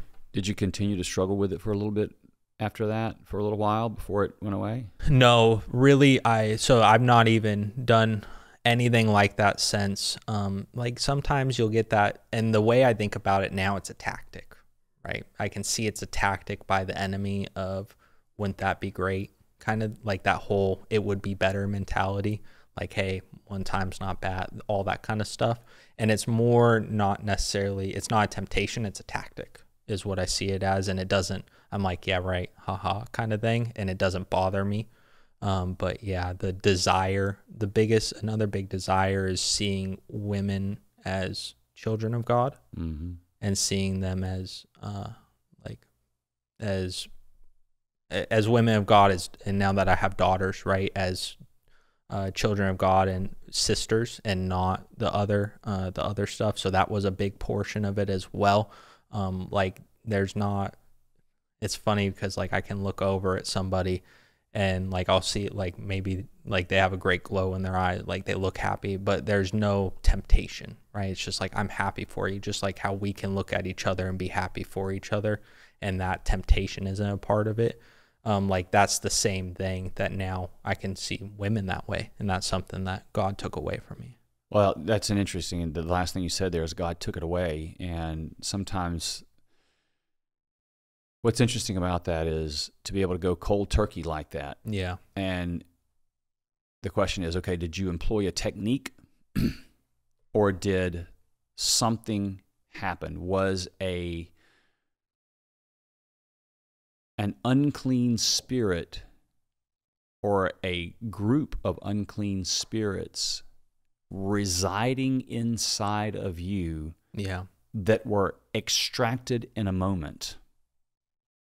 And that was the difference versus, hey, here's a new perspective. Let's not look at women this way. Let's look at them as children and go, okay, let me concentrate on doing that. And you know, when I get tempted to do this, let's just view that as a tactic versus a solution to something for me. And I'll employ these techniques, and eventually I'll live a lifestyle free from that. Right. Right. That sounds like a plan that the world would give you to remove an addiction like pornography. Exactly. But it doesn't sound like that's what you're describing. No, and I've really thought about it a lot as I've been thinking about telling the story of what was the difference between all the other times, right? Everybody that's had some sort of addiction says, this is the time, this is the time, this is the time. And really the difference was my utter disgust, right? Like I refuse, I don't consent, I don't want that in my marriage, I don't want that in my house, I don't want that addiction in me. And that was the snowball over the edge. And then I really feel like God said, okay, now we can work with that, right? Because in the back of my head, like, and I would love to have a vision about complicit sin that I want to tell later. But like that complicit sin of, it's not that bad, right? You could just sell me the car, like all that kind of stuff, right? So I got to the point to where I said, I can't even believe I'm doing this to my wife. And really just said, I will do anything for this to be gone. The veil was kind of lifted, huh? Completely, yeah. About what it really was. Yeah. What did Jesus look like? He looked, I'll never forget, so the white robes, I saw his feet in sandals, and then I looked up and I saw his eye, and literally the fire that people describe as his like looking into his eyes. I think about in Passion of the Christ when they're sentencing Jesus, and Barnabas looks over, and like you just see that glow, that fire, that orange, just like that fire in your bones. That's what I saw in his eyes, and just him putting his hand on my shoulder and just like, you're forgiven, was literally like one of the best moments of my life. Was he tall? Yeah, he was tall. Well, I was on my knees throwing up. Everybody was tall. Yeah, everybody was tall. But yeah, he was like, he did like, I would guess he was like 5'11", like that kind of height. And yeah, just, I will never forget that fire. He put his hand on you? Yeah. What was that like? It almost felt like that, like when people say washing away, like when you wash your hands after a dirty day. That's what it felt like when it was over my shoulder, and I could just feel it. Like I got goosebumps now. You just feel it going away. In other words, he touched you and you became clean. Mm-hmm. You think about when the leper came to him. Yeah, yeah. You know, if there were any contact with even his robes, right? Anything like that in that day, the leper touching the healer would make the healer unclean. Mm-hmm. Ceremonial unclean, and right, certainly could catch leprosy too. Yeah.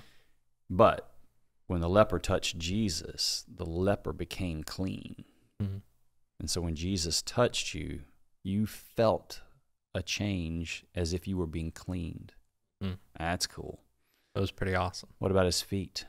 It just like the robes were up to like probably this portion. Just that was kind of that was just I don't know, normal's not the right word, right? But that was just kind of that was normalcy, I guess. I mean, was this like a vision, an apparition type thing, or was this like a guy in your No, bathroom? it was like it was literally like I've explained, like you can see the stuff out of the corner of your eye, and then you're like, I see you right there, like, and people have the choice to believe that or not, but he was right there standing over top of me. I mean, you can conjure up an image in your head. Let's say I can imagine my wife standing here right now. I mean, I can see her. Right. Yeah. In my mind. You're not saying that's what it was. You're No, saying like there was a person, flesh and bones, in my room. Could have pulled the shower curtain too, right? He may have to help me out. I don't know. So that's real. That's Yeah. like a tangible, touching. There's a difference there. Yeah, it's versus imagining something and what you can do with your imagination versus Well, and I even like felt the pressure on my shoulder, right? Like I felt the pressure on your shoulder. right? Yeah, it was yeah, like the actual pressure, and then just like when you drop a water and it ripples through, like the unclean just off, and then peaceful still water. And so you say that it was after this encounter that seeing in the spirit really began to open up for you. How do you use that gift? Good question. There's a few portions to it. A big part of it is, I think, building resilience of like a lot of people like I think I'm being molded to be able to articulate to people that it's not scary. We're safe. The war's already won. And then I just want to be able to continue to share that message. So for example, I use it to be able to pray for people, right? Because prayer is it. If Lazarus get up, right? Lazarus awaken, whatever the actual words are, right? That's words, right? Given by our God. So our words do matter. Proverbs says there's life and death in the tongue. There's no in between, right? It doesn't say you're kind of speaking life, you're kind of speaking death. There's an in between. So I want using prayer is a big part of it, and then being able to help people, like, so for example, when the gentleman, I saw the noose around his neck, that was a snake. I said, well, that sounds like a pretty cool opportunity, doesn't it? Like to be able to go do that. So trying to help people shift their language and kind of upset those demons, right? Like you don't have to be fearful. That's actually a pretty cool thing you got to go do. And then really uniting and just staying consistent with God of, okay, what do you need me to pray for? What do you need me to see to help people? Is there a message that you need from people?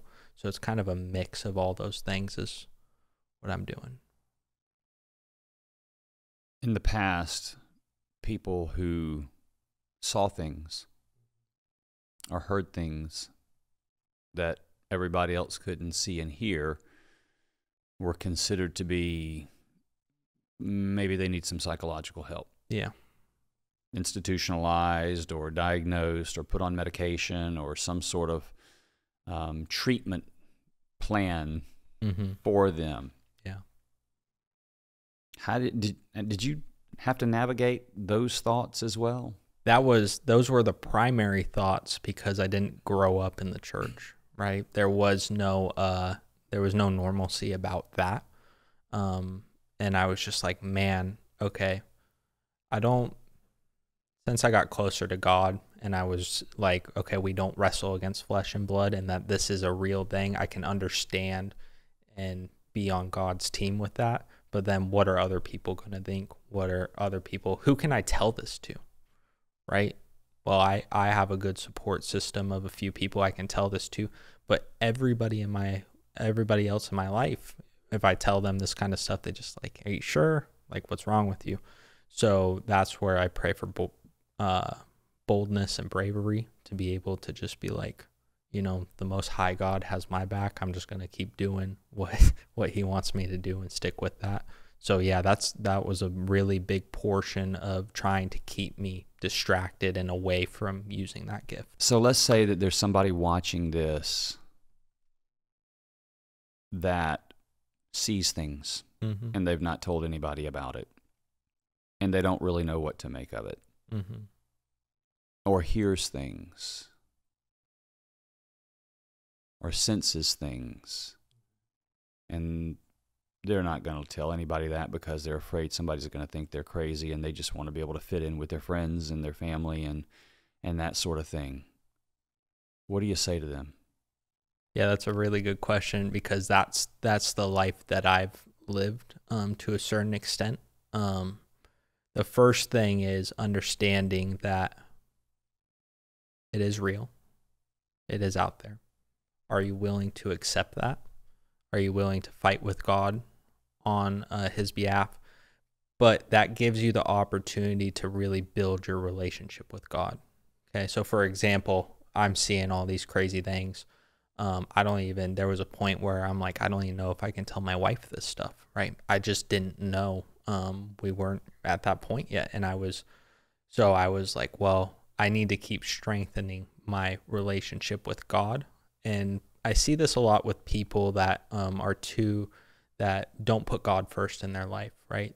Whether idolatry can be anything, right? It could be a TV show, it could be actual altars, it can be anything. So it forces you to be in relationship with God even more, because he's the only one that has your back, right? I was listening to a Billy Graham sermon, and he was really talking about, he's like, whose side are you going to take? Are you going to take the people that are willing to ridicule you, are willing to call you crazy, are not even willing to listen, or are you going to go on the side of the Most High God? So that's the tactic that I've used, is I just keep getting closer to him, and then just realizing, like, he knows I'm not crazy, right? Like, God knows this is all real. And then having confidence in yourself as the person of, you just gotta dive in. You have to, if you have something like that kind of gift, you're gonna be attacked even more. Like, if you're not being attacked by the enemy, you're kind of you're in along with them, right? So if you don't get those tormentful dreams, if you do see stuff and then you just ignore it, I think about how ignoring or not standing up for what's right is compliance with what's wrong, in my opinion. So that's really the stance I took. There's a level of faith as well, right? Faith is being able to accept what it is, and then I feel like when God gives us stuff or speaks to us, there's purpose behind it. Exactly. It's not just for our consumption. There's something that we are then to go and do in the world based on that. So we talk about having faith, and I don't think faith is just saying, okay, well, I'm going to check the box, I'm going to be Christian. I'm going to believe that Jesus is the Son of God, and God is real, and he died for my sins, and I'll go to heaven. And so that's faith. Mm-hmm. And I would say, no, that's not faith. That's belief in God, and that's subscribing to Christianity, and belief in God is good. But faith is about showing you got faith, right? You think about losing yourself. Yeah, you think about when Jesus marveled at the centurion's faith. Mm-hmm. It's a great story, Matthew 8-ish, 18. I can't remember. I wish I was better at remembering where everything is. But anyway, he says, never in Israel have I seen such faith. And the faith that he was talking about is the centurion had a servant that was paralyzed. And he approached Jesus, the centurion did, the servant's back at the house. And he tells him, And Jesus says, okay, I'll come. I'll heal him. And the centurion stops him and says, you don't have to actually be next to him. Yeah. I know that. You could just say the word and Right. he would be healed. And so you think, okay, the people in that immediate area is like, you got a healer that's wanting to come to your house and heal. That's how they heal. They get there, and this one's really cool because he doesn't have a doctor bag or anything. He just touches them or Right. just speaks over them. So why don't you just do that? And he had enough faith to say something really ridiculous at the time. That was, you don't even have to come. You could say the word from here and not be in proximity, and I believe that he would be healed. And Jesus marveled. It's like, look at the faith on this guy. Mm-hmm. That's what I'm talking about. And so, what do you do with the gift? Yeah. How do you exercise faith with what it appears that God has given you? The question was for these people who think maybe they're seeing things. Maybe they don't want to seem crazy. It seems like a piece of this has to be, what are you going to do with it? Right. Are you going to hold it and not tell anybody about it? Or are you going to use it? Is God giving you this to make you appear crazy in the world? Or is he giving you this to go and make a difference for the kingdom of heaven in the world? I don't have this gift. I'm going to ask for it more than I have. And we shall see, right? Yeah. The question I think God would say is, okay, if I give you the gifts, what you going to do with it? Yeah. The gift isn't for you. The gift is for you to use. I say that all the time think about like an orange tree produces an orange, and the orange tree doesn't cannibalize the orange. Like that's not the sustenance of the orange, or for the orange tree, right? Water, light, dirt, right? So what are you willing within the confines of what God needs, right? Because like you said earlier, it's a growing process, right? It would be a very, very overwhelming thing to go from no dreams to dreams 7 nights a week, or the veil's here and then it's gone, right? So are you willing to do that and follow that relationship with him? What have you learned about the nature of God and the nature of the spiritual life through what you've experienced that you didn't understand early on? 2 things. The wisdom of God, of like in that, like you were just saying, he had an understanding that Jesus could heal him without even going, right? So I've seen a lot more of the wisdom of God in creation and how he protects us, right? How important the blood is, because the blood is the only thing that's saving us from that realm. And then his mercy is a big one as well. If you're a person that's had a lot of people have had a reoccurring nightmare or like a horrific dream, that would have been life. That would have been the authority that the enemy, the demons, would have if he didn't come down and die on the cross, right? He purchased us. He saved us from all of that. And sometimes when you don't see all the bad, you don't realize how good it is, right? Like I walked uphill both ways in the snow, right? Well, I didn't have to, so I don't know how hard that is, right? There's some level of, since we don't see all of the terrible things that can happen in the spirit or that people experience, that you just don't really know it's there. So it shows the mercy of God to all the things that he really did die for on the cross. It goes further than just your salvation. It goes to protect you. It goes to buy your soul. It goes to give you wisdom. It goes so that he can be a part of us. Somebody wants this gift. What do they need to do? You need to ask God if this is what a gift that they're supposed to have, right? There was a point in my work career where I was like, this is what I'm going to do with 100% of my energy 100% of the time. And whether that means I'm doing this job, or this job, this is what I'm doing, okay, for this company.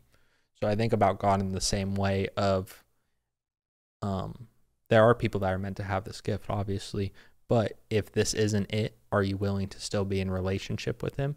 And are you open to the idea that there may be a different path? But if this is truly, so transitioning to, if this is truly, you know that this is, because like I kind of knew in my soul, like I think this is where I'm supposed to be going. And if it is, now you have to really fortify yourself in the word, and fortify yourself in God. Otherwise, you can be tormented really easily, especially if you see things or you feel things. You can be tormented really easily. So it forces you to be closer to God. What's the coolest thing you've ever seen? The coolest thing I ever seen, when I had to go into the hospital the other week, we were sitting there the whole way up to the hospital. We were just praying, and just like, please protect us, put the right people, because that's something too, right? We can pray for all these different things. And what's your mindset of prayer? Is it like, God, thank you for today? Or are you asking God? I ask God for so many things. It doesn't mean I get them all. God, please make sure the right staff is with me at the right time to give my family the best results, right? Like, why wouldn't he want to do that for us, right? So we go into the hospital, we get up and we end up having to sit there for about 40 minutes. And so a lot of people would be like, this is crazy. This is like, they need all the negatives that go into that. And we make it into the room, and I just heard kind of like that, heard audible voice, and I was like, just heard my perfect timing. And then I saw this angel come down into the room, and the angel said, I'm here to give wisdom to the staff and protect God's children. And so, okay, crazy, whatever people may think. Then the nurse walks in. She's on this side of the room over here, 5 yards away from this hand sanitizer station, okay? And the hand sanitizer station, nobody was around it. It just keeps going off and off and off and off. And she's like, there must be a ghost in here. We're like, no, not a ghost. And she's like, what are you talking about? So God's like, tell her. And I told her, and she said, I believe that, and then walked out. So we got a believer. We got somebody that was bought into helping our family. Like, the whole situation was literally exactly perfect. But like, this angel was just so majestic. Like, he had huge wings. Like, he took up the whole room. So that was probably the coolest one that I've seen. Recently? Yeah, like literally 3 weeks ago, 4 weeks ago. Yeah. That's cool. You probably get this with people who are around you. Do you see anything today? No, I feel like I have goosebumps. I feel protection. I feel safety. You made a really wise prayer praying over the property. People forget about that. People like have welcome mats and this and that. Like, what are you welcoming, right? Like, is that something you're willing to believe or not? I feel just, I really encourage people to do this podcast, because there is, I think, a level of safety, a level ordained, and then just protection over this property, a really, really strong protection over this property. It's an interesting thing. You see in the spirit, but you also feel in the spirit. Yeah. What's that like? Is that something that you can describe? I mean, you talk about the way you feel here, which is really cool and important to hear. Didn't see anything, but there's a... Yeah. There's when you're feeling, it goes both ways, right? Good and bad. Mm-hmm. For me, I get goosebumps, and then, but their feeling is just kind of like, when I say that, I get physical symptoms, right? Like physical and emotional. Like, there's a sense of peace, but then I have goosebumps all up my shoulder. I used that at the start before I could see as confirmation. Be like, hey, God, show me that I'm doing the right thing. And I would get, these goosebumps. So, and then there's, like I've said before, you're just in a bad area. You have that gut feeling. And then maybe like it just, like it can feel cold, or like a rush of just anxiety, right? I think about Harry Potter when the Dementors fly when the Dementors fly through people, that's a real feeling of what it's like. Yeah. Do you ever feel air movement? Yeah, we all the time. Air movement, like electronics will go off that nobody's around. And a big tactic at the start for me in creating unbelief was to make it seem so crazy that and this is by the enemy, I mean, make it seem so crazy that there was nothing a human could do about it, which is completely true. That's why God came to save us, right? So the fact that he came down, now we have all authority, Luke 10:19, right? We have all authority over the power of the enemy, right? So that was a tactic that was used for me at the start. You mentioned earlier that you wanted to touch on a teaching or something earlier. Yeah. I want to make sure that you get a chance to do that. Please. So I was in this, and this was about, I would say 4 months ago, I was in this really big struggle with just not understanding the concept of the power of our words, right? So I'd be really quick to say just not mean things, right? But just things that were unkind, right? Oh, they should know how to do that. Just not watching my tongue, right? And so I had felt like this lesson, just like the complicit sin, right? Like I kind of knew I was doing it. I knew I was not speaking life into people. I knew, so in return, I was speaking death. And I said something that was over the top, like wasn't nice at all. Just something like, oh, well, she's dumb for not knowing that, whatever it was, right? And God said, go pray. So I go pray, and I'm in my office. I'm on my knees praying, and I go, and it was like almost like an instant going into a dream instantly. And I just see him being just lashed and scorned. And he's just looking at me. So God's like face like this. I'm standing probably like 45 degrees from him. And every time they kept whipping him and scourging him, he said, this is what happens when you don't watch your tongue. Because it was a complicit sin that I was not, like, I knew I was doing, just like the pornography stuff, right? I knew I was doing that.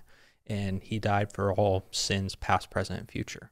Right? So I just see him, and the blood just hit me in the eyes, and I wipe it off, and I just like broke into tears of like, I didn't realize the severity of what I was doing and what I was saying to people. And it went on. It was almost like he wanted me to sit there and watch. And it was probably 10, 15 lashes of just boom, boom. And like every time I just saw like a word pop up, like, sorry. I just saw a word pop up of just a mean word that I would have said to somebody, and it just went away and went away.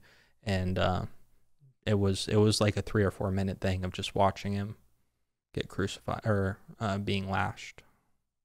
That were representative of your words that were cutting to other people. Exactly. To whatever degree. Yeah, exactly. So speak life. Yeah. And that the words have power and meaning, and they do.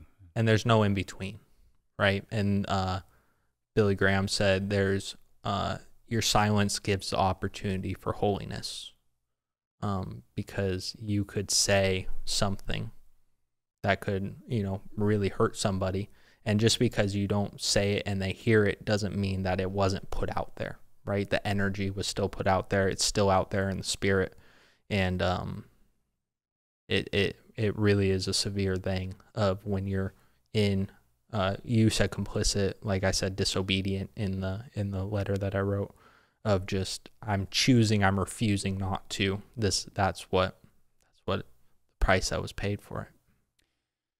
I always like to, there's so fascinating things all around this, and I haven't asked any of the questions I have on my iPad over here. I'm just, it's about what's going on in this conversation and what God's hitting me with in the moment, which is really fascinating, and I think we could go for quite a while. I always want to be able to sit down with people who see in the Spirit and have these gifts and talk about the ways we receive them, what their purpose really is. Yeah.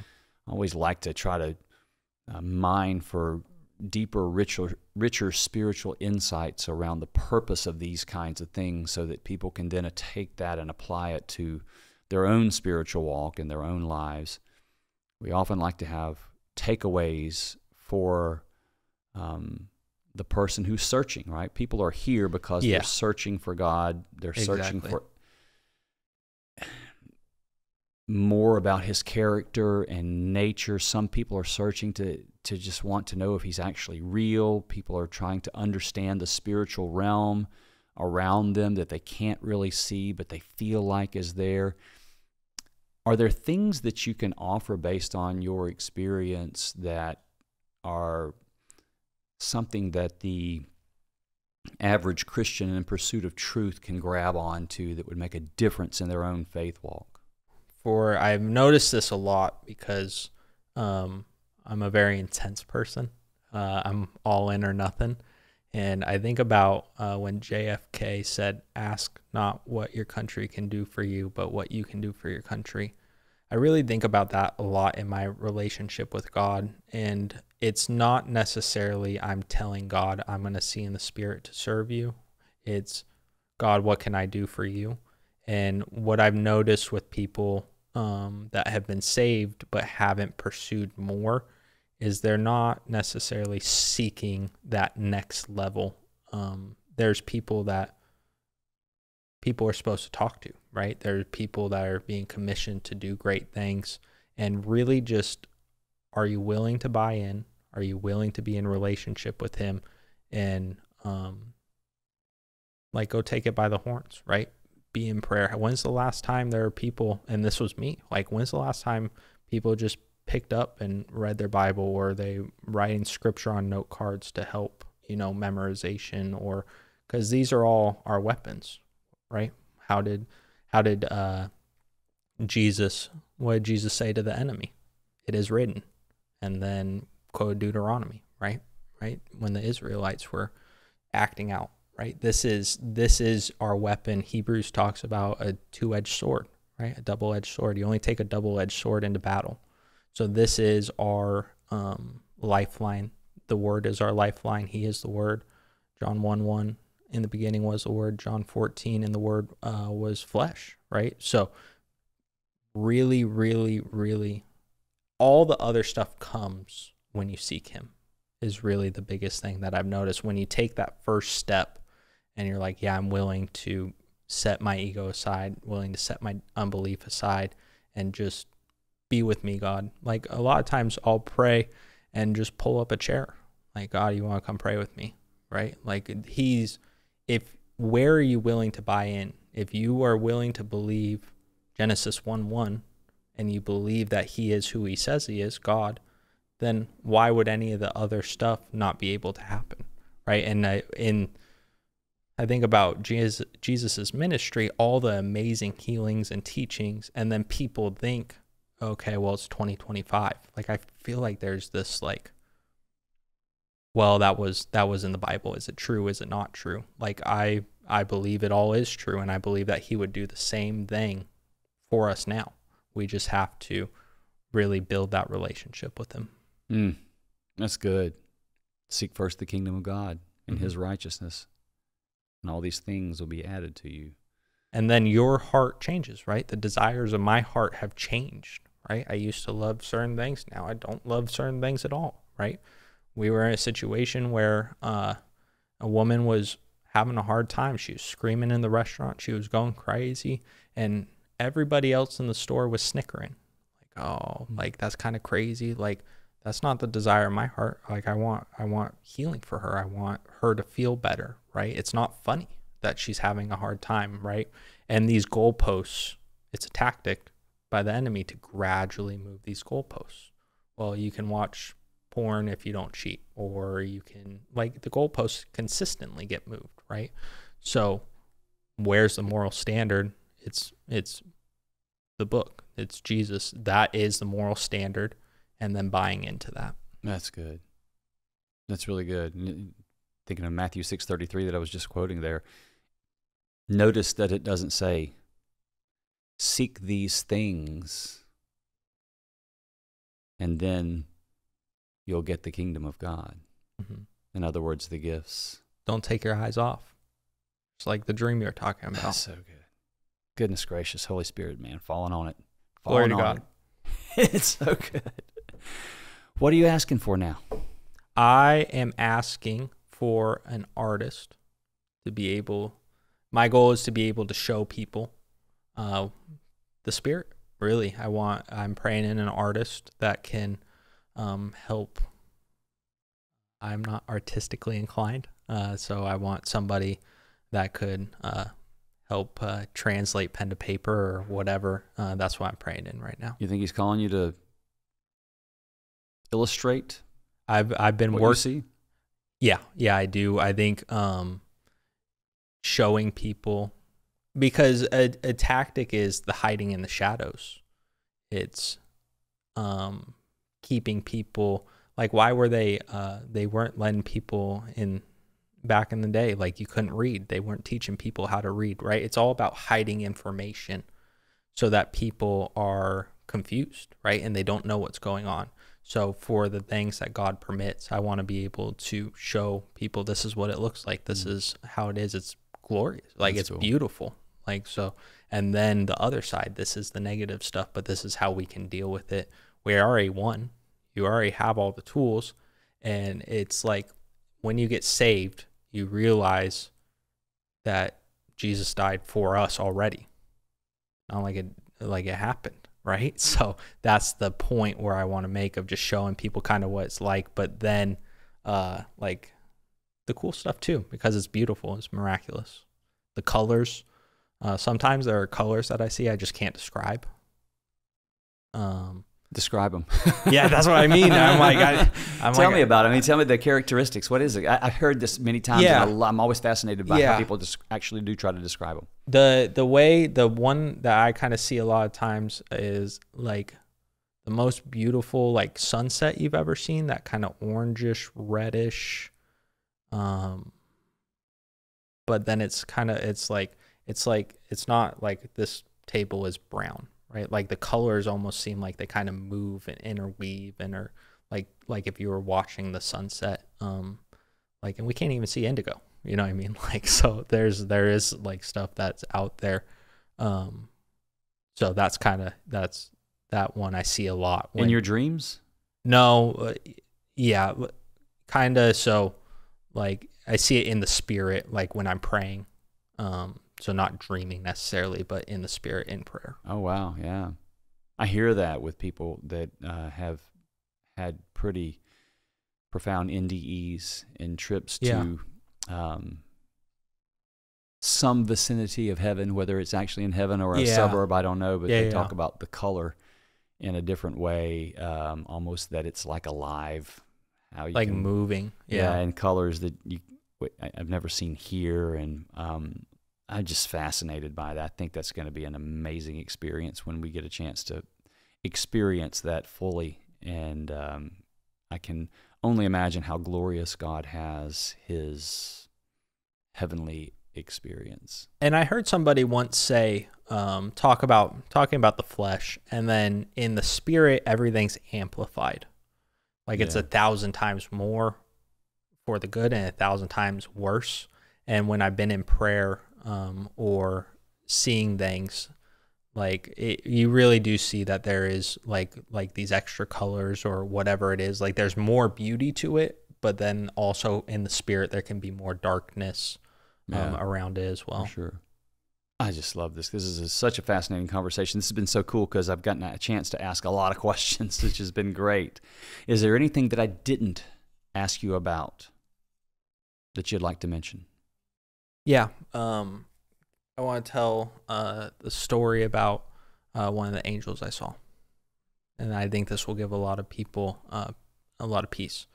So I was flying home from Las Vegas, and it was the same experience. I was getting onto the plane, and I felt like just this tall person. And I'm short, so that doesn't mean a whole lot, but this tall person right behind me. And I was kind of getting frustrated. I'm like, why are you so close to me? Like, back up. And I swung around, and the next closest person was like 10 feet away. This chick looked at me like I was crazy. Like I was like, sorry. Like I didn't really know what to say. So at that moment, I just started praying. I was like, hey, God, like, what is this? And I just heard God say, you can trust him. And so I said, okay. So I ended up just taking the flight home. And then 3 or 4 days later, we're just walking around the house. And my wife's like, there's something really big in the corner. I'm like, yeah. And I said, I forgot to tell you because we're busy. I just sometimes forget. So end up, and then we kept praying and kept praying and kept praying. And God just wasn't revealing it quite yet. And what ended up happening is I saw him more vividly. I know it's an angel now, more vividly for the first time.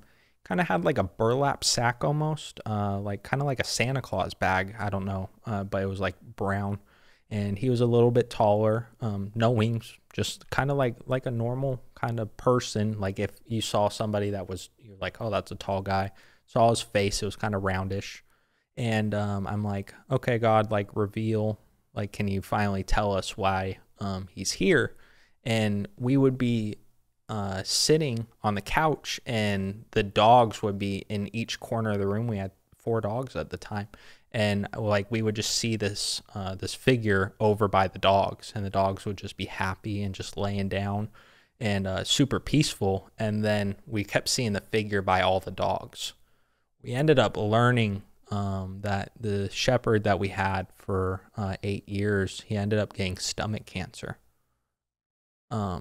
So God ended up, God said, so finally we're praying. We're like, yeah, I think it's going to be time to put him down. And God said, okay, well, the reason that he's here is he's going to help your shepherd cross over out of the physical to the spirit. His name was Arco. And so we brought people in to put him down, and the peace over the whole situation, like my wife and I could just see that figure just standing there, and then ends up at the end of the process, the girl just breaks into tears. She's like, I've never felt so peaceful putting an animal down, and I could see your guys' love for him, and we just knew that angel was there to help. And so where I'm going with the story is I want to show people that God loves all of his creations. We get really locked into it's just angels and demons in this war, but he loves all of his creations, and that he has assignment on those kinds of things as well.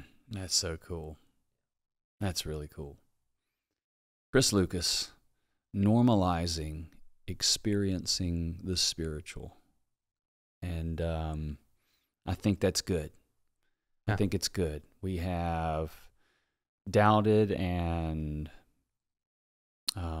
mocked and institutionalized, and I'm not saying that there's not things that we need to treat I get that. We're not making any statements around that, but there is a spiritual realm, and I believe we can sense it.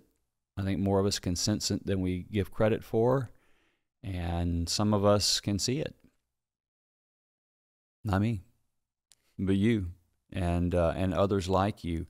And when you can reveal insights around that, I think it does build our faith. I think it helps us to understand how things work a little bit better, and the nature of God, the nature of the enemy of God. I think it reveals that scary things. We don't need to fear scary-looking things when God is our King and moving with us, and when we're following him. And yeah, what a cool conversation, man. And I really look forward to hearing from you on how this develops from here. I think you're still a pretty young guy that has just a wealth of experience, which is wonderful. I love your critical mind and the way you evaluate things with logic and science and spirituality, and can sort of categorize them very well. Thank you. You're not far off on this side and far off on this side. You can have conversation across the spectrum, and I think that's very healthy as it relates to the way we articulate our faith and the things we experience and encounter. But I'm energized about where it goes from here. And so I would hope that as new things develop over time, that you call me back and say, hey, Stace, I think we should sit down again, and I think that'll be a great day. I'd love to. That would be so great. Chris Lucas, thanks for coming, man. Thank you so much for the opportunity. God gives spiritual gifts so that we can know Him more deeply and co-labor with Him to advance His kingdom. And when it comes to seeing in the Spirit, much of that gift is about exposing the schemes of the enemy so we can stand in truth and respond in the authority Jesus gives us. Chris Lucas is fully engaged in that battle. You may not have the same gifts as Chris, but spiritual authority isn't dependent on gifting. It comes from Christ, who, if you are a believer, lives inside of you. So walk in faith. Walk in that authority. Thank you for joining us today on A Stronger Faith. If you've experienced spiritual gifts like prophecy or seeing in the Spirit, we'd love to hear your story. Just visit astrongerfaith.org/contact and tell us about it. God may be prompting you to share your experience to encourage others, just like Chris did. And if you feel led to support what God is doing through this ministry around the world, you can explore giving options at astrongerfaith.org/give. Until next time, we pray that God builds a stronger faith in you and in those you love.